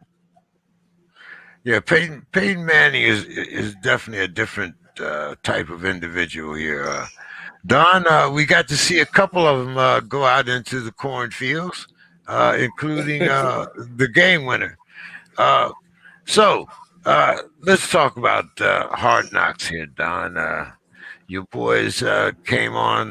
They had the first show. You seen Dak throwing like he had a cannon, and now this morning he's having a precautionary MRI. Who of us had a precautionary MRI? Just because.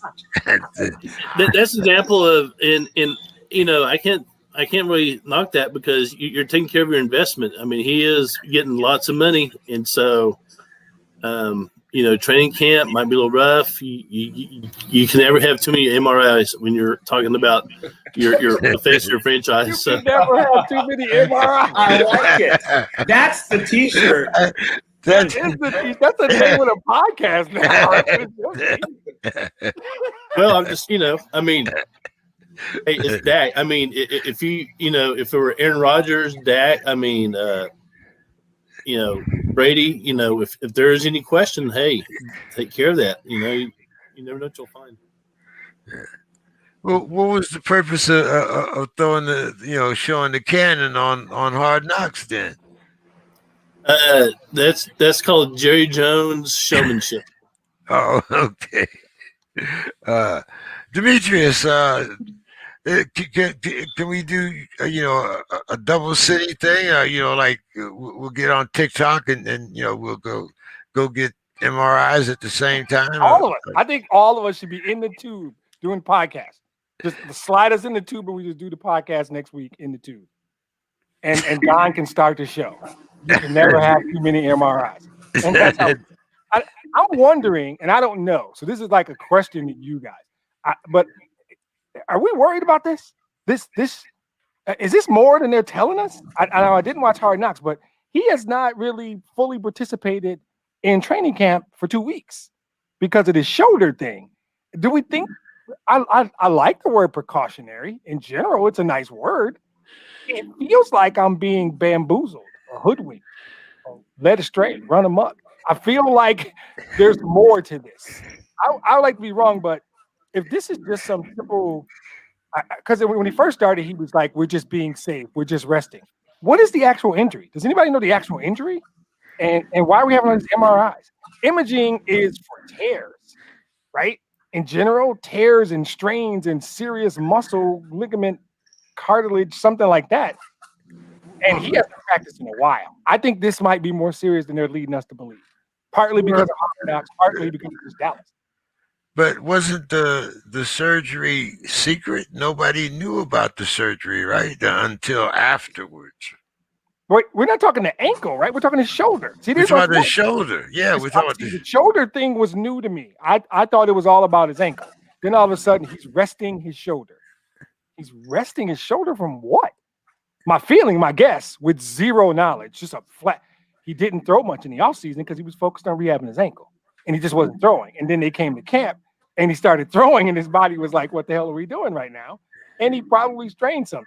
I don't know. I feel like it's like cloudy. It's some Art Briles crap going on right now. I don't know.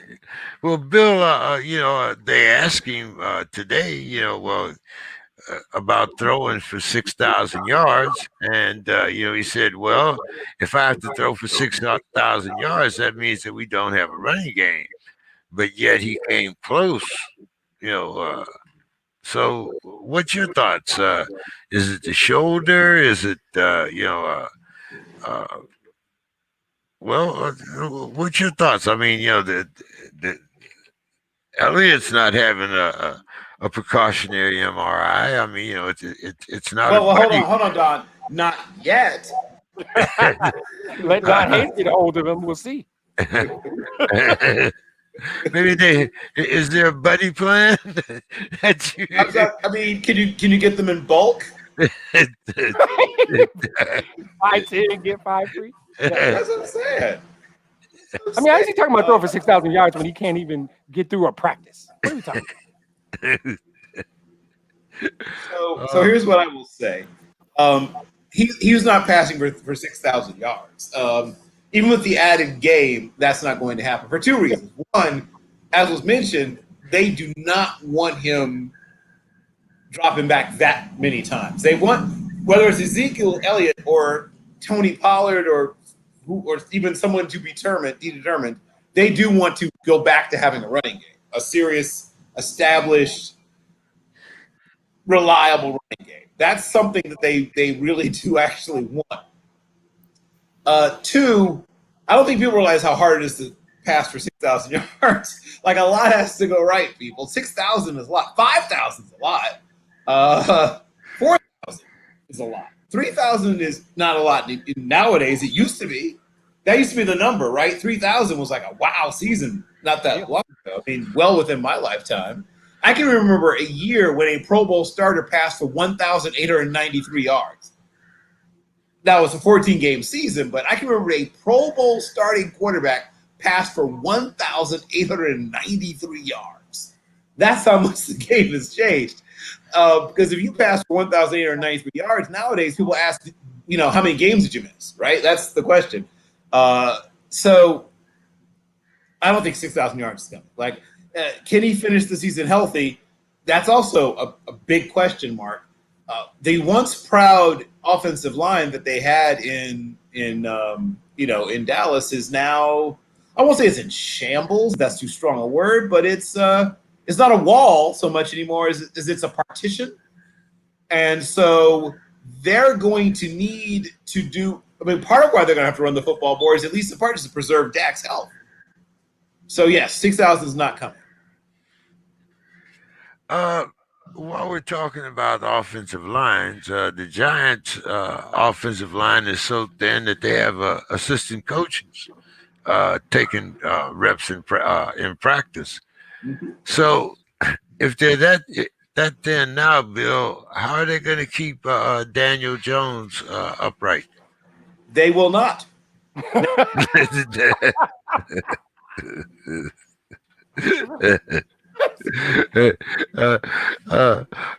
will not. Well, he's not done. That's not it, is it? You got some more. I mean, I could give you some more.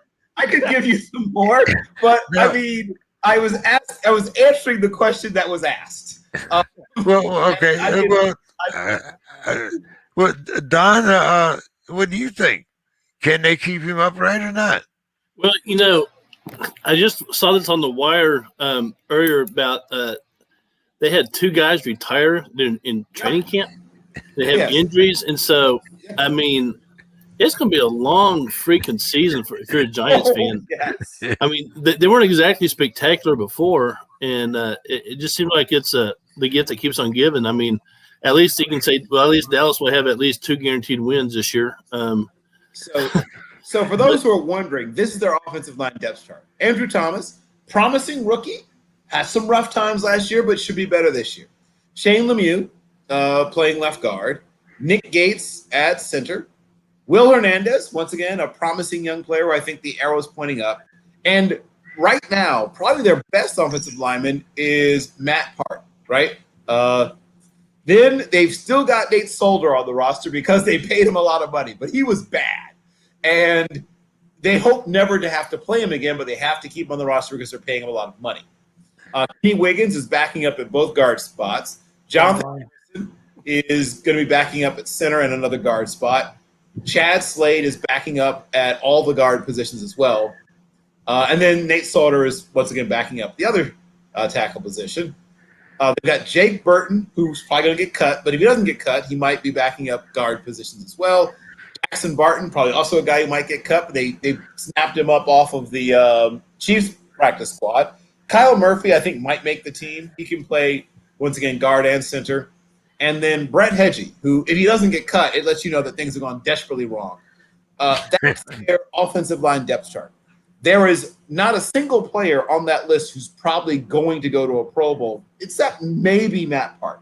The rest of them are non-Pro Bowl type players. I didn't say all pro. I said non-Pro Bowl type players. They have maybe 2 players of all those players I named who would start on a good offensive line, and 1 who would start on a very good offensive line. None of them would start on a great offensive line. Agree. Demetrius? He covered most of it. Kenny Wiggins, former backup for the Lions. I heard his name in there somewhere. There you go. I think the sad thing, though, is that they have good skill position players. I think Daniel Jones is solid. Obviously, if Saquon is healthy, Galladay is going to be good until he gets hurt, because he's going to get hurt because he always gets hurt. But you think about the investment they made in draft capital in 6, I think, for Jones and 2 for Barkley. And the free agent investment, they're paying Kenny Galladay 16-ish. That's a lot of investment in those skill players, and you don't have a good offensive line. It's mostly sad, more than anything. It's unfortunate. We'll find out. That's going to be interesting.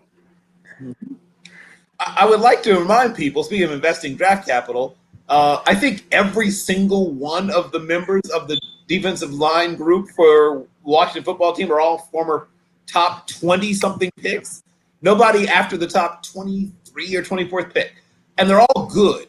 They're and you get them twice. They're busts. Yeah, they're you get them all twice. really good. Yeah, exactly. That's going to be a really terrible matchup for them. Like, it's the classic matchup of the unstoppable force against the incredibly movable object. Easily movable. Work out well. Yep. Well, don't worry. Next week we will talk about the Washington football team and the Feagles. I don't even know if they're Eagles anymore. I don't see them flying, but we'll see. I want to start with you on this one, Demetrius. I thought this was a very amusing question. Derek Carr says that he wants to play another 15 years. And I'm not going to doubt him. I mean, there's Canadian football, and we got spring football leagues, and But my question is, okay, he says that that's what he wants. But do you think that he may be a little delusional? He wants to play as long as Tom Brady? Yeah, if I may steal the spirit of my friend Bill Carroll, no, he will not. That's not going to happen. So I think I had to assume the question was in some context of Brady, because Carr is 30 and that puts him out at 45. And the delusional part comes in because even if he's in great shape, and he talked about his body feels good and there's new ways to you're not that good, bro. Why do you think you're going to still be good in 15 years? I'm not talking about your body. You might be physically able to run and play with your grandkids, which is what your ass should be doing. What makes you think your skills aren't going to deteriorate, that you're still going to be good enough to play professional football at 45? Because you haven't been eating avocado and tomatoes every day since you were 12, like Tom. I don't know what. I'm sorry, Don. You like avocados or tomatoes or neither one? What was that, Don? I'm allergic to avocados, so I saw something there like, I will eat a tomato though. Okay, I don't. His body might be fine. This assumes that God blesses him. He doesn't take a real good shot in the next. I don't think he's good enough. He's above average now. He's not going to be as good at 45 as he is at 30. And if he's just above average at 30, like you said, I guess Canada will give him a role, or the third iteration of the XFL might give him a run. I don't know. His body might be fine. I don't think he's going to be good enough to be an NFL quarterback at 45. That's all I'm saying. I think saying he's above average quarterback is almost delusional. All right, be nice. Well, by any numbers you want to use, he is above average. He's not way above average, but he's above average. He's above average in yards per completion. He's above average in completion percentage. He's above average. Like, all the metrics tell you he's above average. Now, he does not play for one of the more innovative or smart offensive game plans or schemers, despite what John Gruden may think of himself. Right. I spent a lot of time breaking down their tape. I do another show with a friend of mine named Jeff Barnes, where all we do is look at all 22 and break it down. And their offensive plans would have been cutting edge in the year 2003. The problem is it is no longer the year 2003. And people, for whatever reason, are not giving nearly enough blame to John Gruden about this stuff. Derek Carr is doing amazing things, considering the fact they have one of the more predictable and not terribly creative offenses in the league right now.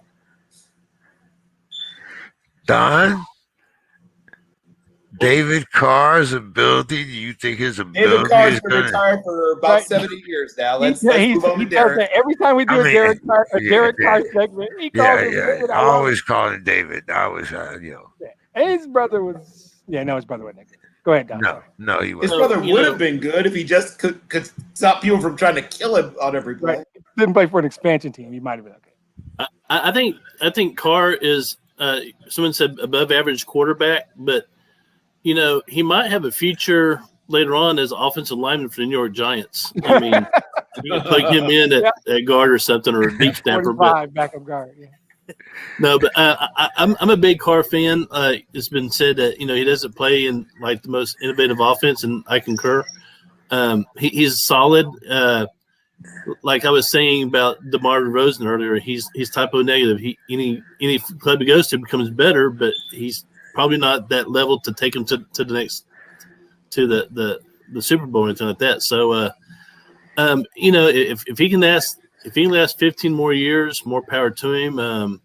Whatever it takes, I'd say he probably has about maybe 4 or 5 more years top. But that's just me speaking out my ass. So. I think that's more realistic. I'd give him 5 years, maybe. Yeah, that would be my cap. See who else we could talk about here. Don, Max Kellerman says that the Seahawks are wasting Russell Wilson's best years. What do you think?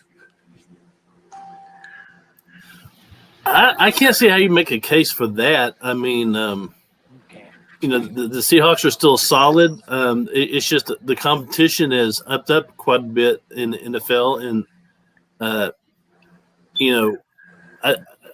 think Russ Wilson's best years are right now. I mean, I think he's at that. He's in that 3-4 year period where, he's probably peaking. I don't think it's wasted. It's just, there can only be one, as they say in the movie The Highlander. There can only be one, and right now it's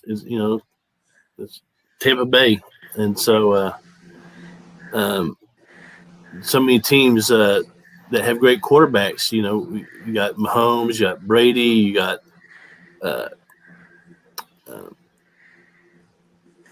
mine went brilliant. I would say Dak, but Dak's not that level. Aaron Rodgers is that level. I love Russ Wilson, but I mean, to say he's being wasted right now, I don't think so. I mean, it's still a lot of football left in that young man. Yeah. Well, Demetrius, go ahead and continue.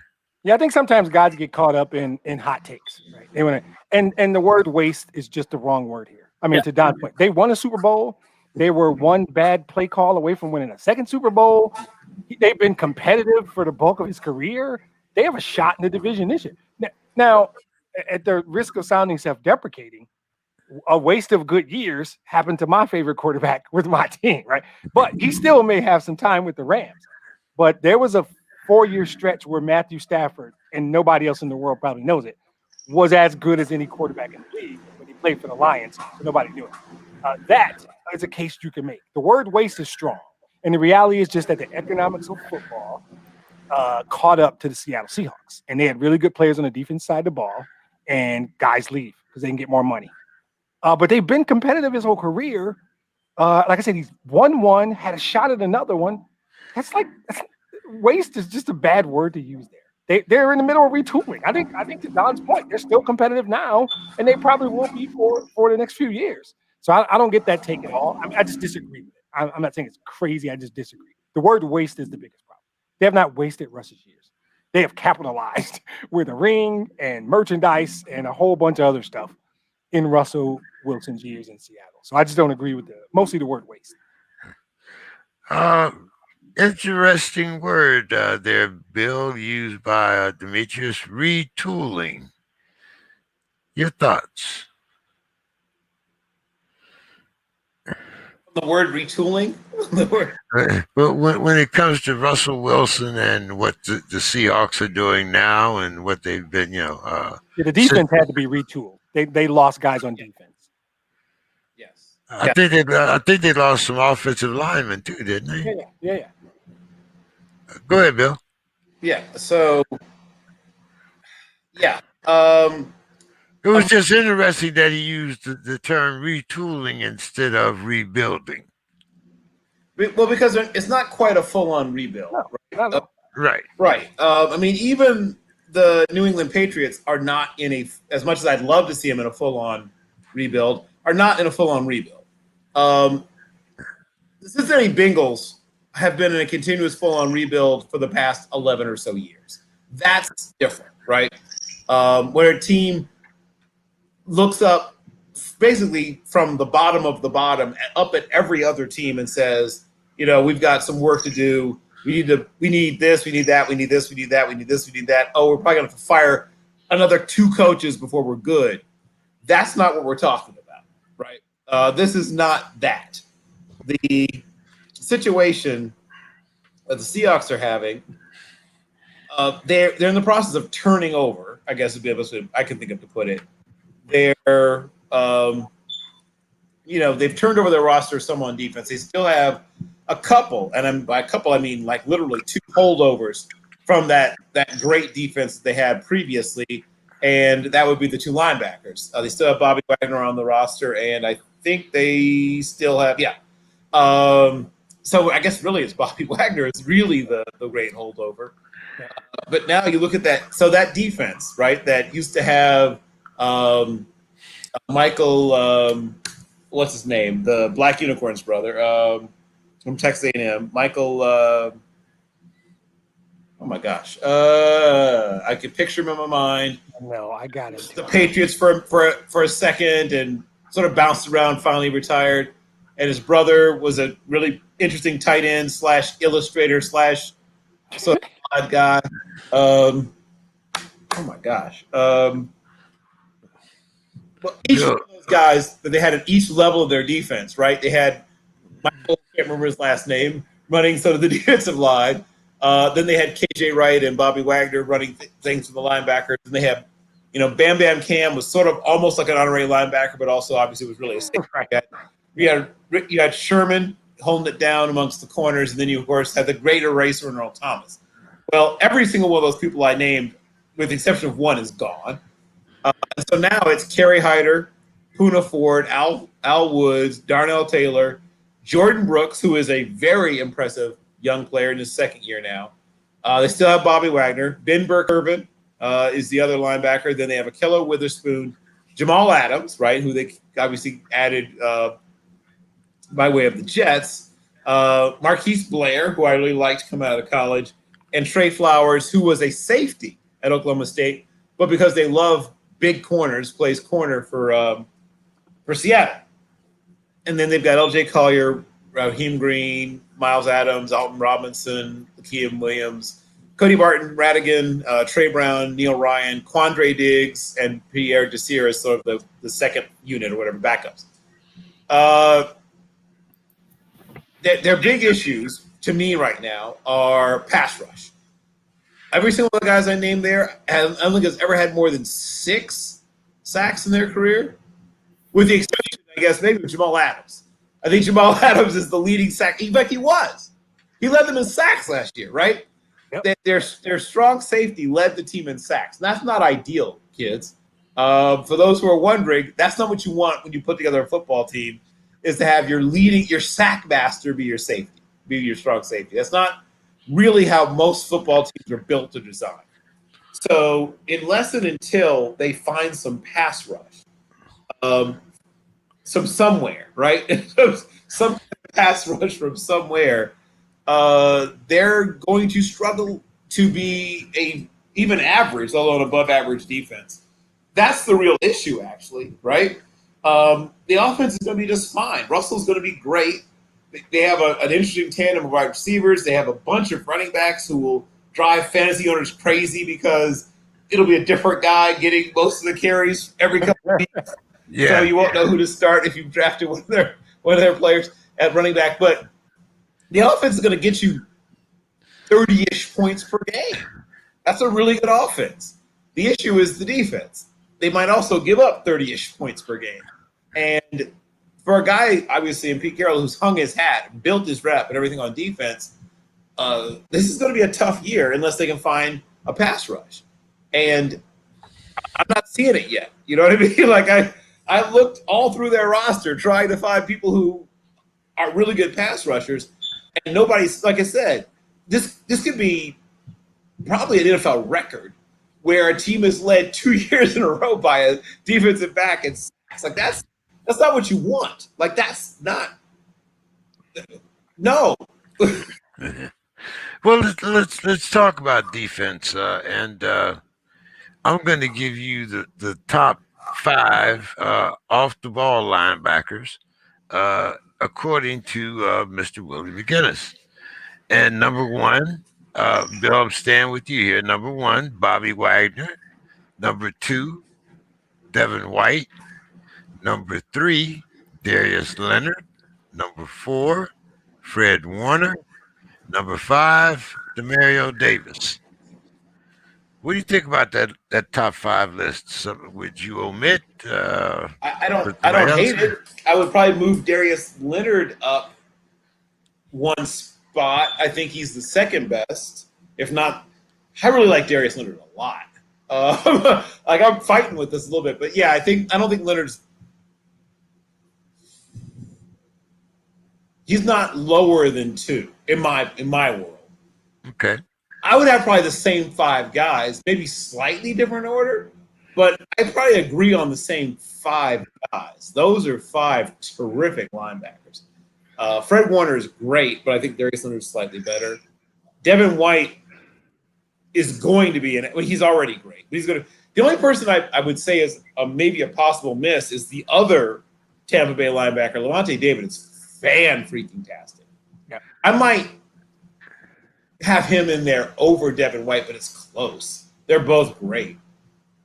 But, yeah, I can't really raise too much of a fuss at that list. Don?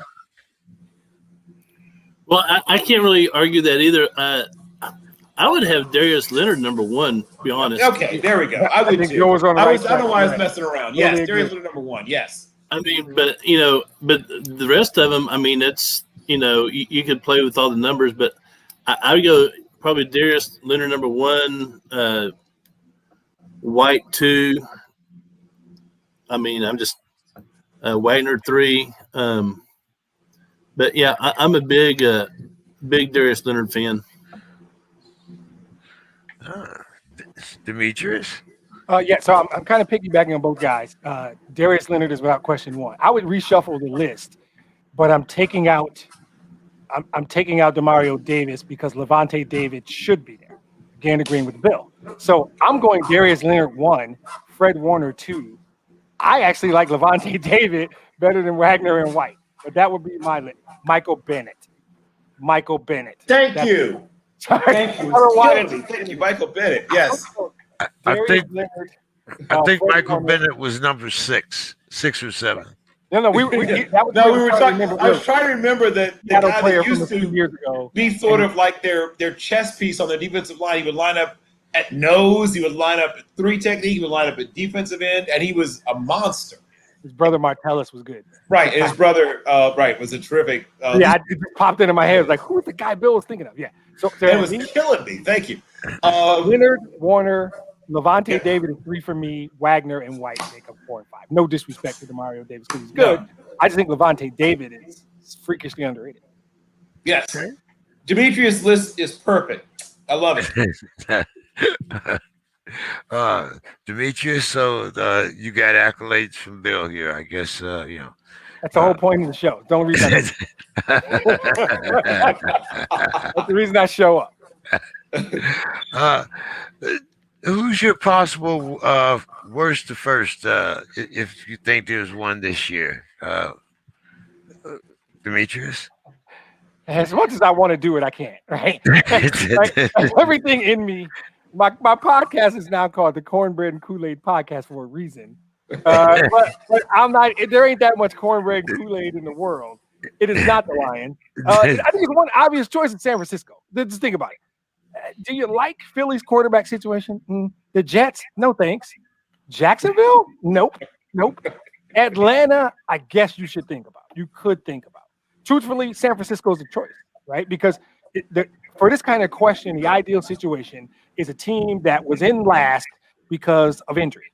And if you talk about quarterback, Bosa, what San Francisco was a really good team. And then if you like what they did in the offseason, despite the fact that Stafford's the quarterback of the Rams and I have them winning the Super Bowl and Seattle is still good, of this question, the 8 teams eligible for this question, there's only one realistic. I don't think Denver's quarterback situation is set enough to say Denver. Cincinnati is still the Bengals, right? It's still that same team. And that's a tough division. They got to, and that's what it really is. Atlanta would have to get past New Orleans, even though they have Drew Brees, and Tampa. Jacksonville is just not that good yet. We are rebuilding, truly rebuilding. We're not there yet.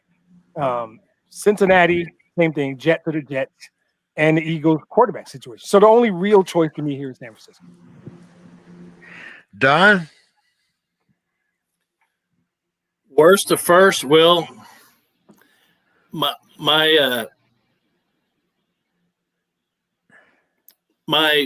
gut feeling is to go to the worst team in the league, which, The Jets? Jacksonville, right? Jets.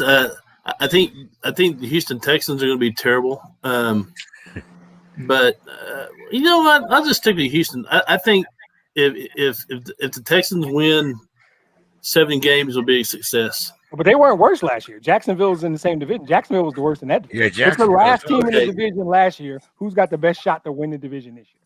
Oh, well, shit. I don't know. And Indianapolis is in the same division with Jacksonville. So you know what? Yeah.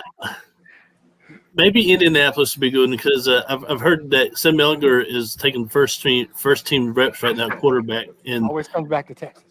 Yeah, it always does.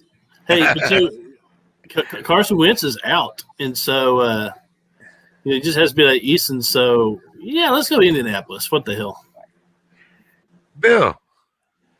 If you said second worst to first, I had some teams that were liked. Sadly, that's not the assignment.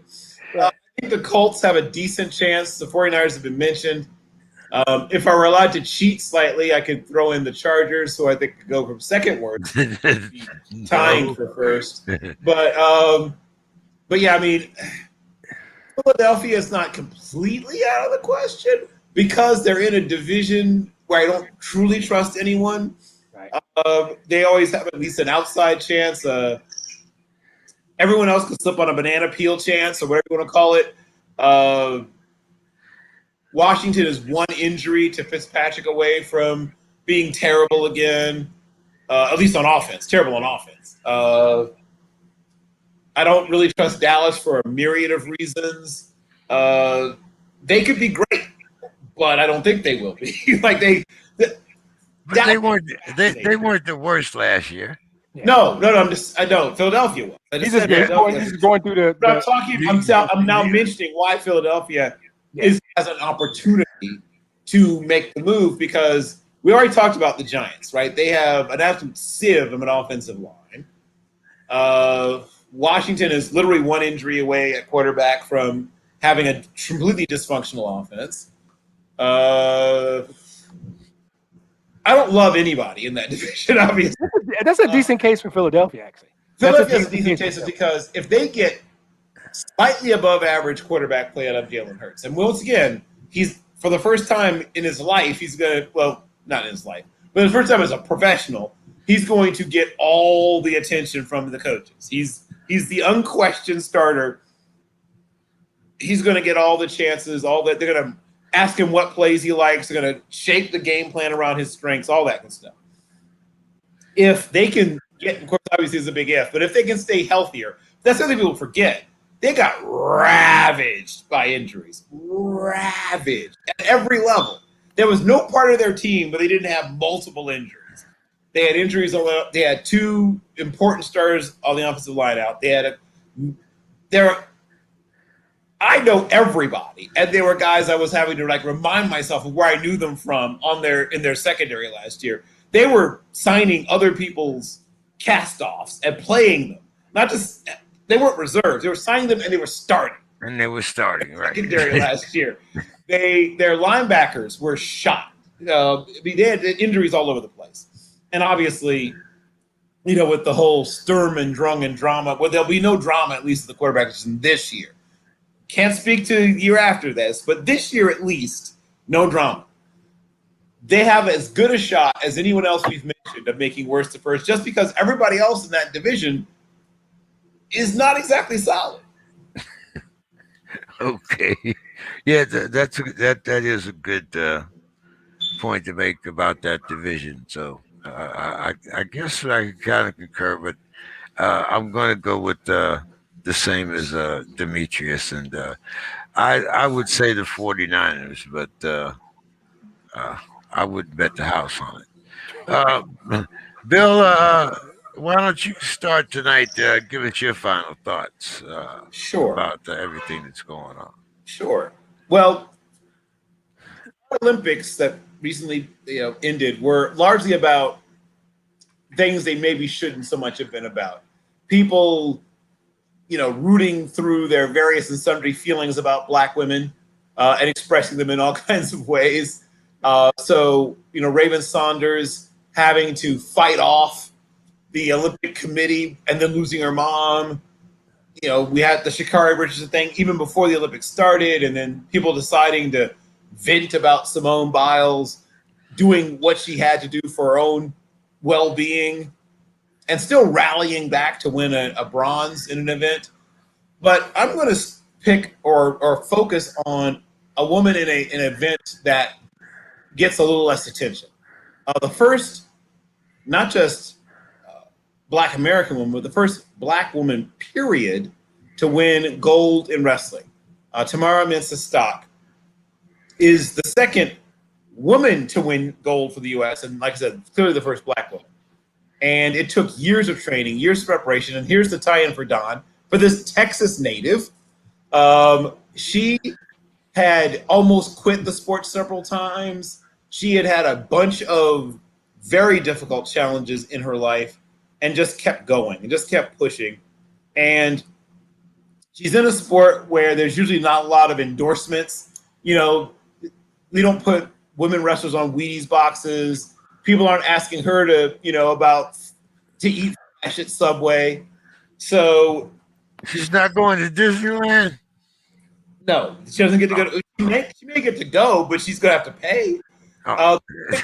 The point I'm making is that she's in a sport that isn't exactly, except with the Olympics, isn't exactly elevated to our attention level.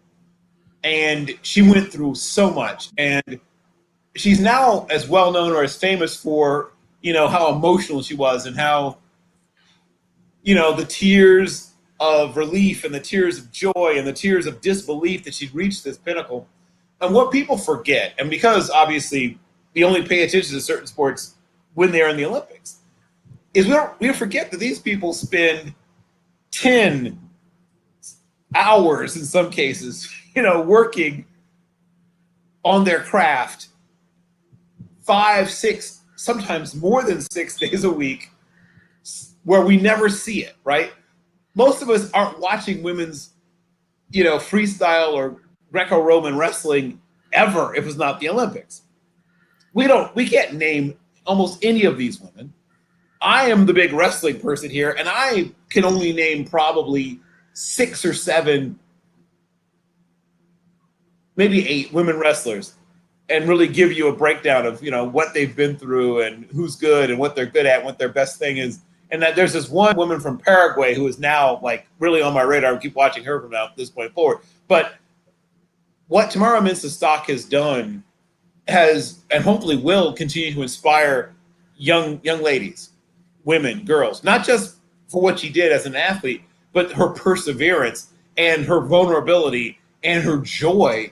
And like I said, just this outpouring of emotions and her unalloyed vulnerability with the whole world watching, which is as difficult as anything else. When people talk about all the things these athletes go through, they forget that they spend all this time in darkness. If you're a woman freestyle wrestler, you are almost literally in the darkness all the time, right?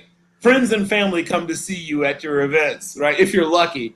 And then, maybe something like the Pan American Games, the World University Games comes along and there's like, a few thousand people in the stands. And of course, this is an odd Olympics because, not that many people in the stands, but the world is watching you. I want to celebrate her and all the other athletes like her that we don't care about usually, right? And I want to remind people how hard it is to be that level of athlete, even in a sport that we don't care about. In fact, it's even harder in a sport we don't care about, right? Because the accolades and the fame and the money isn't there for her. She's doing this because she wanted to be the best at something, and she did it. So my heartiest congratulations, my admiration, and my utter and complete adoration for what Tamara Mensah-Stock accomplished. Don, your final thoughts for the evening, my man. Well, just kind of build on what Bill was saying, the fact that she was so happy in tears and just grabbing an American flag and loving her country, that's something I needed to see. So that was a high point Olympics to actually just to see that maybe patriotism is making a comeback. The downside of the Olympics comes from my ethnic group, the Germans. The German equestrian coach punched a freaking horse and got kicked out of the Olympics. What in the hell in Deutschland is going on? You don't punch a horse. Unless your name is Mongo and you're in Blazing Saddles. Yeah, Mongo, yeah. Well, Alex Karras reference there. Punching a horse. I mean, no, don't do that. That's terrible. That's the low light there. So as you know, tonight I was distracted. I was watching the Field of Dreams game. Walk-off homer in the bottom of the ninth, 2 outs, classic. Could have happened to a better scenario. Now, I don't care for the White Sox or I don't care for the Yankees. But the fact that those two classic teams were playing on that field in Iowa, 8,000 fans, not 15, 20,000 fans, but 8,000. I don't know if y'all got to see it. You'll see it on the highlights. My phone was going off. Da-da-da, da-da-da. I had to keep it on mute. But, wow. And, the whole entry, I don't know if y'all saw that. The movie has withstood the test of time for sure. James Earl Jones, his, baseball is always, I mean, I got kind of emotional. I was watching that. And then they ended up interview with Kevin Costner. He walked out on the field, and I started thinking, Kevin Costner, he's kind of past his prime, but 3 great baseball movies: Field of Dreams, Bull Durham, and For the Love of the Game. I know that he is a baseball fan. He's not faking it. Friends with the legendary Augie Garrido. Yep. So that's my final thought. He was a halfway decent player himself back in the day. Yeah. At Cal Davis, I think it was. Yep. Yeah. So kudos to Kevin Costner in the Yankees and the White Sox playing that game, and a big boo to that German girl who punched a horse. I can't get over that. Punch the horse. I mean, have you ever felt the forehead of a horse? It's like, you might as well just punch the concrete or something. Hey, kind of build on that. I actually know a guy, true shit, who lost his tricep after a horse bit it off. Horses bite. People don't realize. Oh yeah. He had to have reconstructive surgery on his tricep. Wow. After a horse bit it clean off. So if that horse had bitten her, I would have cheered the horse. Keep going, man. Demetrius, take us home, man. So I applaud the guys on their final thoughts. They were great. I'm going to be completely self-serving. Unlike normal, I'm not celebrating. I'm celebrating my town, my city, my state. Right. I was born in Flint, Michigan, 65 miles north of Detroit, and I love my pro teams, all of them. And we're all on here. We all have podcasts. We all obviously love sports. Right now, it is the beginning of a special time in Detroit. And this is me sort of giving you guys notice because there's room on the bus right now. All four teams are doing it right, and it's some of this is about the fandom, right? Like Detroit, Toronto is a great hockey city. Montreal, New York, Chicago. Detroit is called Hockey Town, right? The Detroit Red Wings have a special connection with that city and the people in that city. Hockey's a big deal in Detroit, and I've met people all over this country where I've gone and they don't have a team. And they say, you're from Detroit? I'm a Red Wings fan. Arizona, go to Arizona, go to parts of Florida, go to these towns. Cleveland, Ohio doesn't have a hockey team. They don't like the Blue Jackets too much. They root for the Red Wings. Detroit and Steve They used to Eisman. have a hockey team, the Cleveland Barons, I believe it was. Right. But right now, Steve Eisman's the GM. He built the reigning 2-time Stanley Cup champion Tampa Bay Lightning. He knows what he's doing. He's doing the right things. On the baseball side, that takes longer, but they're getting it done, and the next couple of days are going to be a big deal in my town. Miguel Cabrera is sitting on $4.99 right now, and this weekend hopefully tomorrow night, because the Lions have their first preseason game. The stadiums are right next door. There's going to be about 80,000 people in a 3-mile square block. If he hits 500 tomorrow night, that will be a big deal because they'll show it on the screen during the Lions game. And the place will go crazy. And it's great for the town. The Pistons are doing everything right. He's got the first pick in the draft. Once we get Blake Griffin's $30 million off the books next year, look for the Pistons to be very good. Good things. You guys know how I feel about the Lions and where they are. That trade of Stafford got them 2 wins in the next 2 years. All four teams are doing really good stuff and building. This is the beginning of a really good time to be a pro sports fan in the city of Detroit. I'm way ahead of the curve, but that's what I've talked about in my podcast. It's not just Lion centric anymore. It's all Detroit cornbread and Kool-Aid. I'm talking about all four teams. The next 5, 6, 7 years is going to be very fun in my town with my teams. And I literally feel like all four teams are at the beginning. As long as it takes baseball, they've done a great job. Young arms, they're doing smart things with the money. That baseball team is going to be good. And right now, with Cabrera doing this chase for 500 as well as 3,000 hits because he's going to get that done this year too.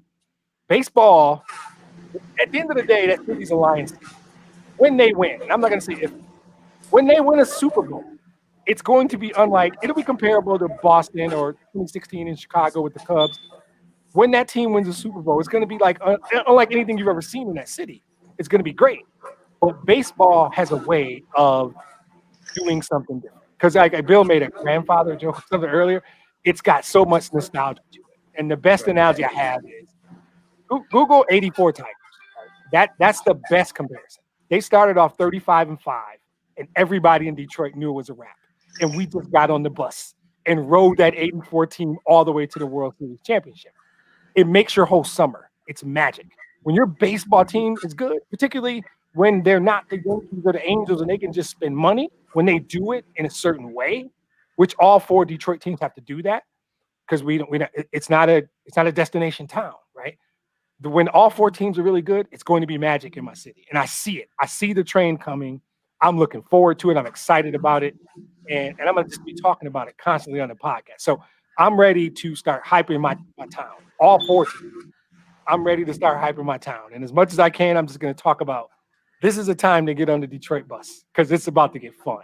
It's about to get fun. So right now, Cabrera hitting 500, getting 3,000 hits, it's going to be fun. This is a good young team. They're right now, as we record, they're in second place, right? I think they're tied with Cleveland for second place. People probably don't realize that they're 3 games under 500, and they started horribly.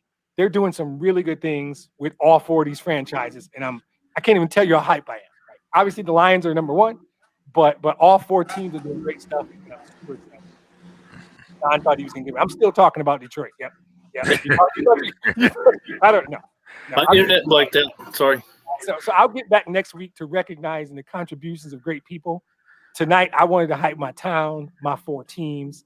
It's about to be a fun ride. And even if you guys don't want to be fans, you can tell people, I know a dude that's all about them. So when they start winning, y'all can just think about me, no matter which one of them it is. All right, guys. Well, hey, another great Thursday night. Had a visitor. I'm going to be inviting some more people around just to get us a little, some clubhouse people. Probably have Regina back next week. And of course, we're getting into fantasy football. So, we'll do Matt. I'm hoping we can get a little bit more out of Mr. Daly, but we'll see. But in the meantime, guys, have a great weekend. Look forward to talking to everybody next Thursday. And hey, enjoy your sports, man. That was a great Field of Dreams game tonight. And hey, that's kind of what baseball is all about. Exactly. So, yeah. So have a good weekend, everybody. Talk to you guys next week. Have a good one. All right. Bye-bye. God bless.